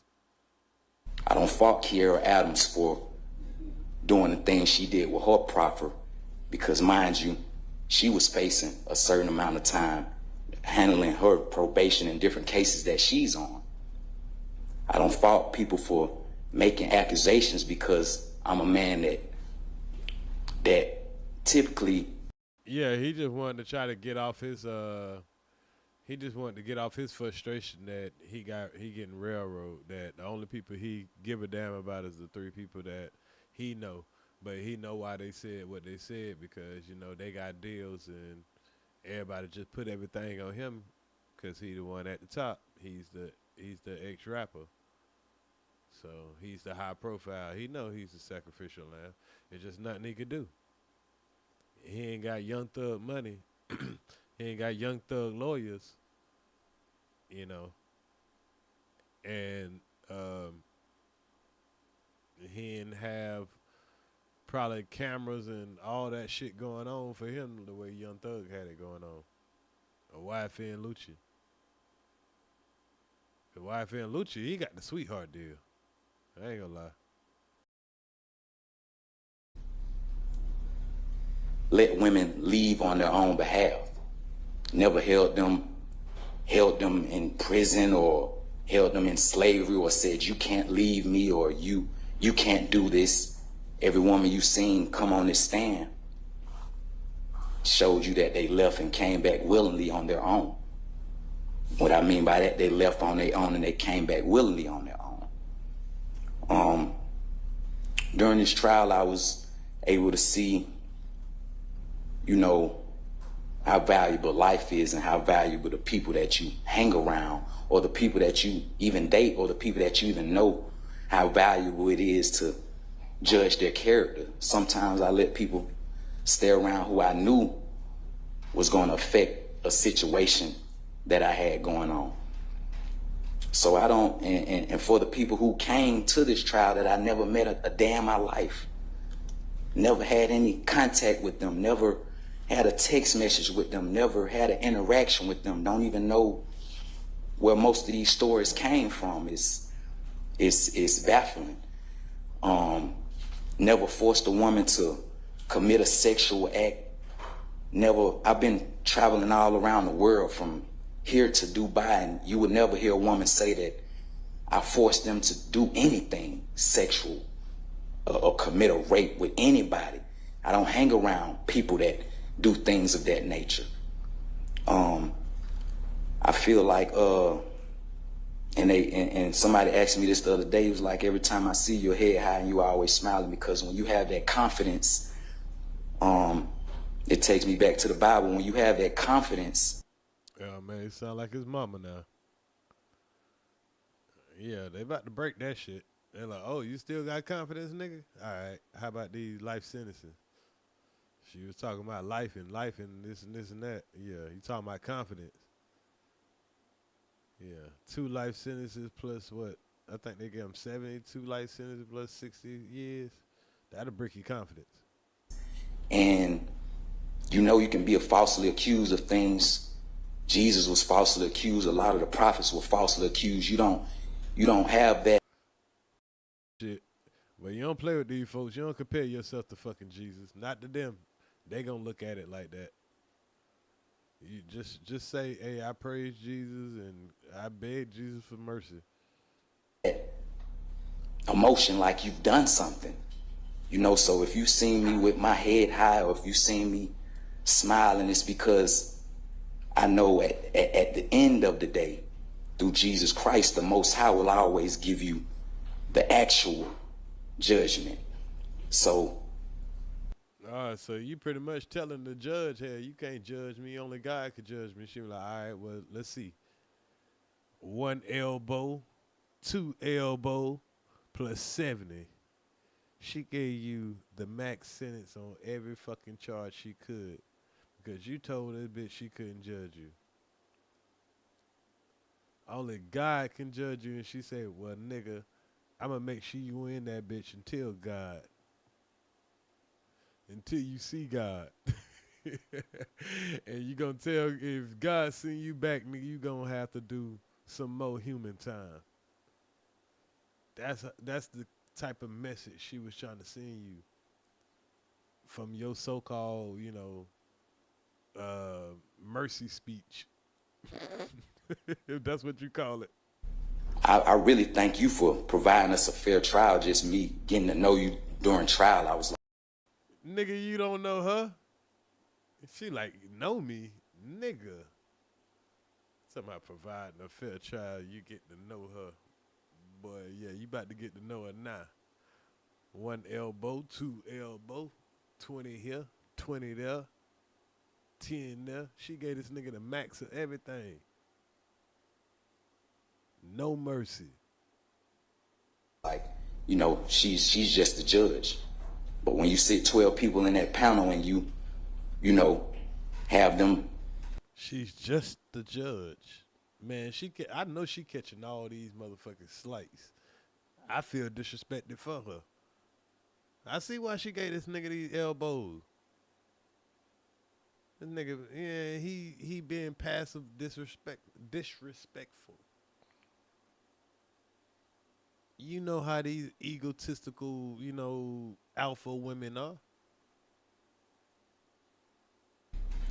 Judge our lives and, put them in a position to judge our lives. It takes you back to, once again, the Bible when people had to judge these prophets' lives. And I say, if you know me, you actually know me. There's plenty of people that know me in this world. There's plenty of people that know me in this jail. There's plenty of people that know me where I'm from. Like I say, once again, I'm not perfect. What the fuck is this nigga talking about? I think that nigga literally talked himself into those 2 life sentences. I don't think she was going to give him all that time until he came up here and said all this dumbass shit. I come from certain areas. I come from, certain environments. I come from doing things in my past life before the music. If you've never So that might have went into her decision about why she gave your ass so much time. She was like, oh, for real, huh? So I tell you what, let me make sure I sentence you for the shit you did before the music, after the music, the shit you might do in your next life, the shit you might try to do in your third life. She gave that nigga more time than the nigga that actually violated the woman. Ain't that amazing? But I'm here to tell you that if you sat in this trial and you paid attention to this trial, before these dates, no woman could ever say, I done those things to them. Before these dates, you can go on my Instagram and see these women enjoying themselves, having their own things, living their own life. Before these dates, I could say you had these women that never had anything to say about me before this indictment, before the R.I.C.O. You had these women actually talking to me while I was incarcerated. I've been incarcerated for 4 years, and these women are interacting with me. These women who took this stand and supposedly scared of me or monsters or I'm a monster or took these proffers. This wasn't the case before they was indicted. So from my perspective, I feel like some people can get bullied into a situation that they really don't want to. He's trying to snitch on the DA to the judge.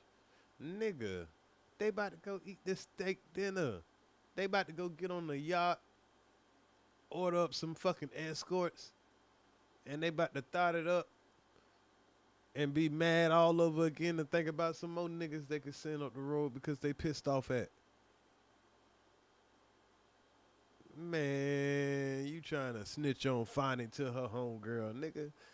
You got fed to the lion. You are a sacrificial lamb. I don't know. I mean, this might what happen when you don't sell your soul in the industry. And you might have kept it real. You didn't sell your soul when you blew up. And this is what'll end up happening to you when you don't sell your soul. You ain't got all the power. That's unfortunate. They don't really want to do. And I'm sitting here just holding my head high and just, feeling that one day the truth will come out. One day the truth will come out on my situation. One day the truth will come out on this rape allegation. That these things never happen. And when you see a person get up on that stand and put their hand on the Bible. Now, that probably pissed that woman off too, because if she's ever been violated and you're saying that the rape never happened, and it probably happened, it just, it probably didn't happen where you were responsible for it, but it did happen. If they have, the evidence. I don't know what the evidence was of the rape or what involvement he had with it, but he might have, should have, being careful about his words when he's saying that something never happened. And swear to tell the truth, the whole truth, and nothing but the truth. That means you have to be perfect, like you're Jesus. You have to be perfect on that stand. You can't show a flaw. And that's a tough one. It's a tough one for me because I had flaws in my life. So you have to tell the complete truth on that stand. And I got up there and see people put their hand on that Bible and not tell the complete truth. And that's baffling. But at the end of the day, I put my trust in the Most High. I put my trust in the universe to bring out the truth. To bring out the truth of these people who made these allegations. To me, it's like you have no heart. You have no heart. And I know people want me to stay in line or walk a toe, but when... Yeah, this is when keeping it real go wrong. Because it almost sounds like he's blaming the victims.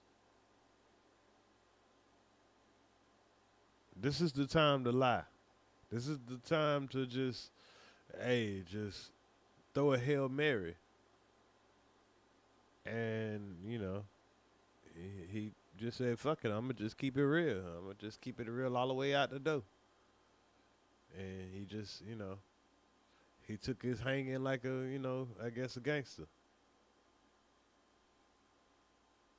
When you're speaking something truthfully and you're speaking from the heart and you know that this is not your character, something must be said.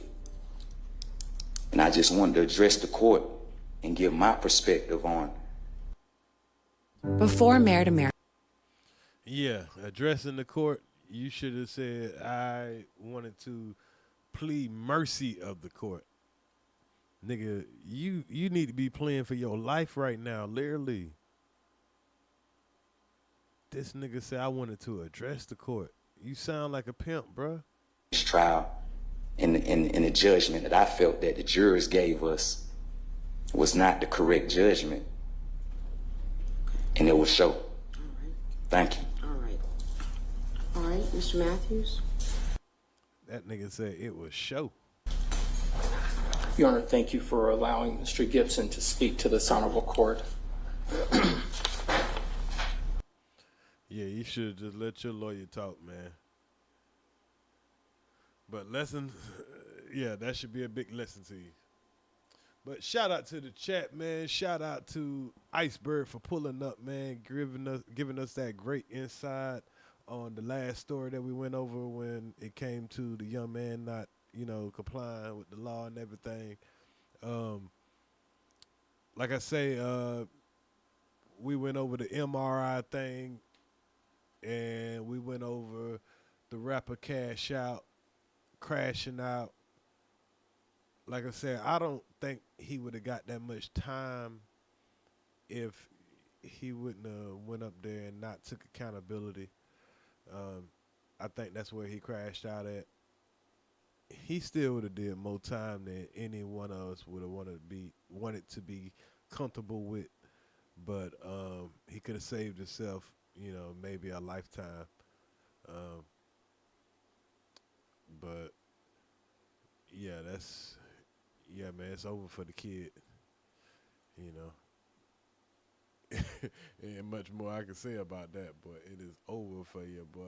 Even if they cut back some of that time, bro, you know, you're still gonna have a lifetime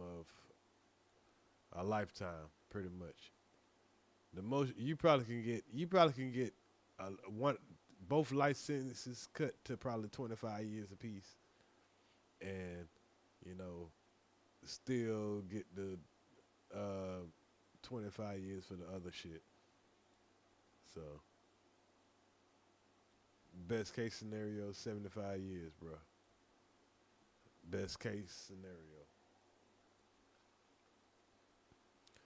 But that's all we got for the day, though, man. I need to get on here and get my stuff together for tomorrow, and I'll probably edit a video and try to have it upload for tomorrow, maybe for something even me to watch. I'll do a reaction to there's plenty of things to do reactions to, so I ain't gonna say what it is that I'm gonna do a reaction to, but I'll figure something out and try to have something for me, even me, to watch with y'all and post a premiere or something. But y'all hit the like on the way out, man. I appreciate everybody for hanging around. If you haven't seen how ducks get freaky, go check out the latest upload, man. It's a funny Instagram that I fucked around and ran across. So, but I'm going to get up out of here so I can get ready. And this chair is nagging the hell out of me. So I'm ready to get up out of this chair and get me some dinner. So y'all have a nice day. Ears to the streets, some iChild area. Share the content, hit the like button. And I appreciate everybody. Salute to all the moderators for handling business for me, or for us. And I'm out.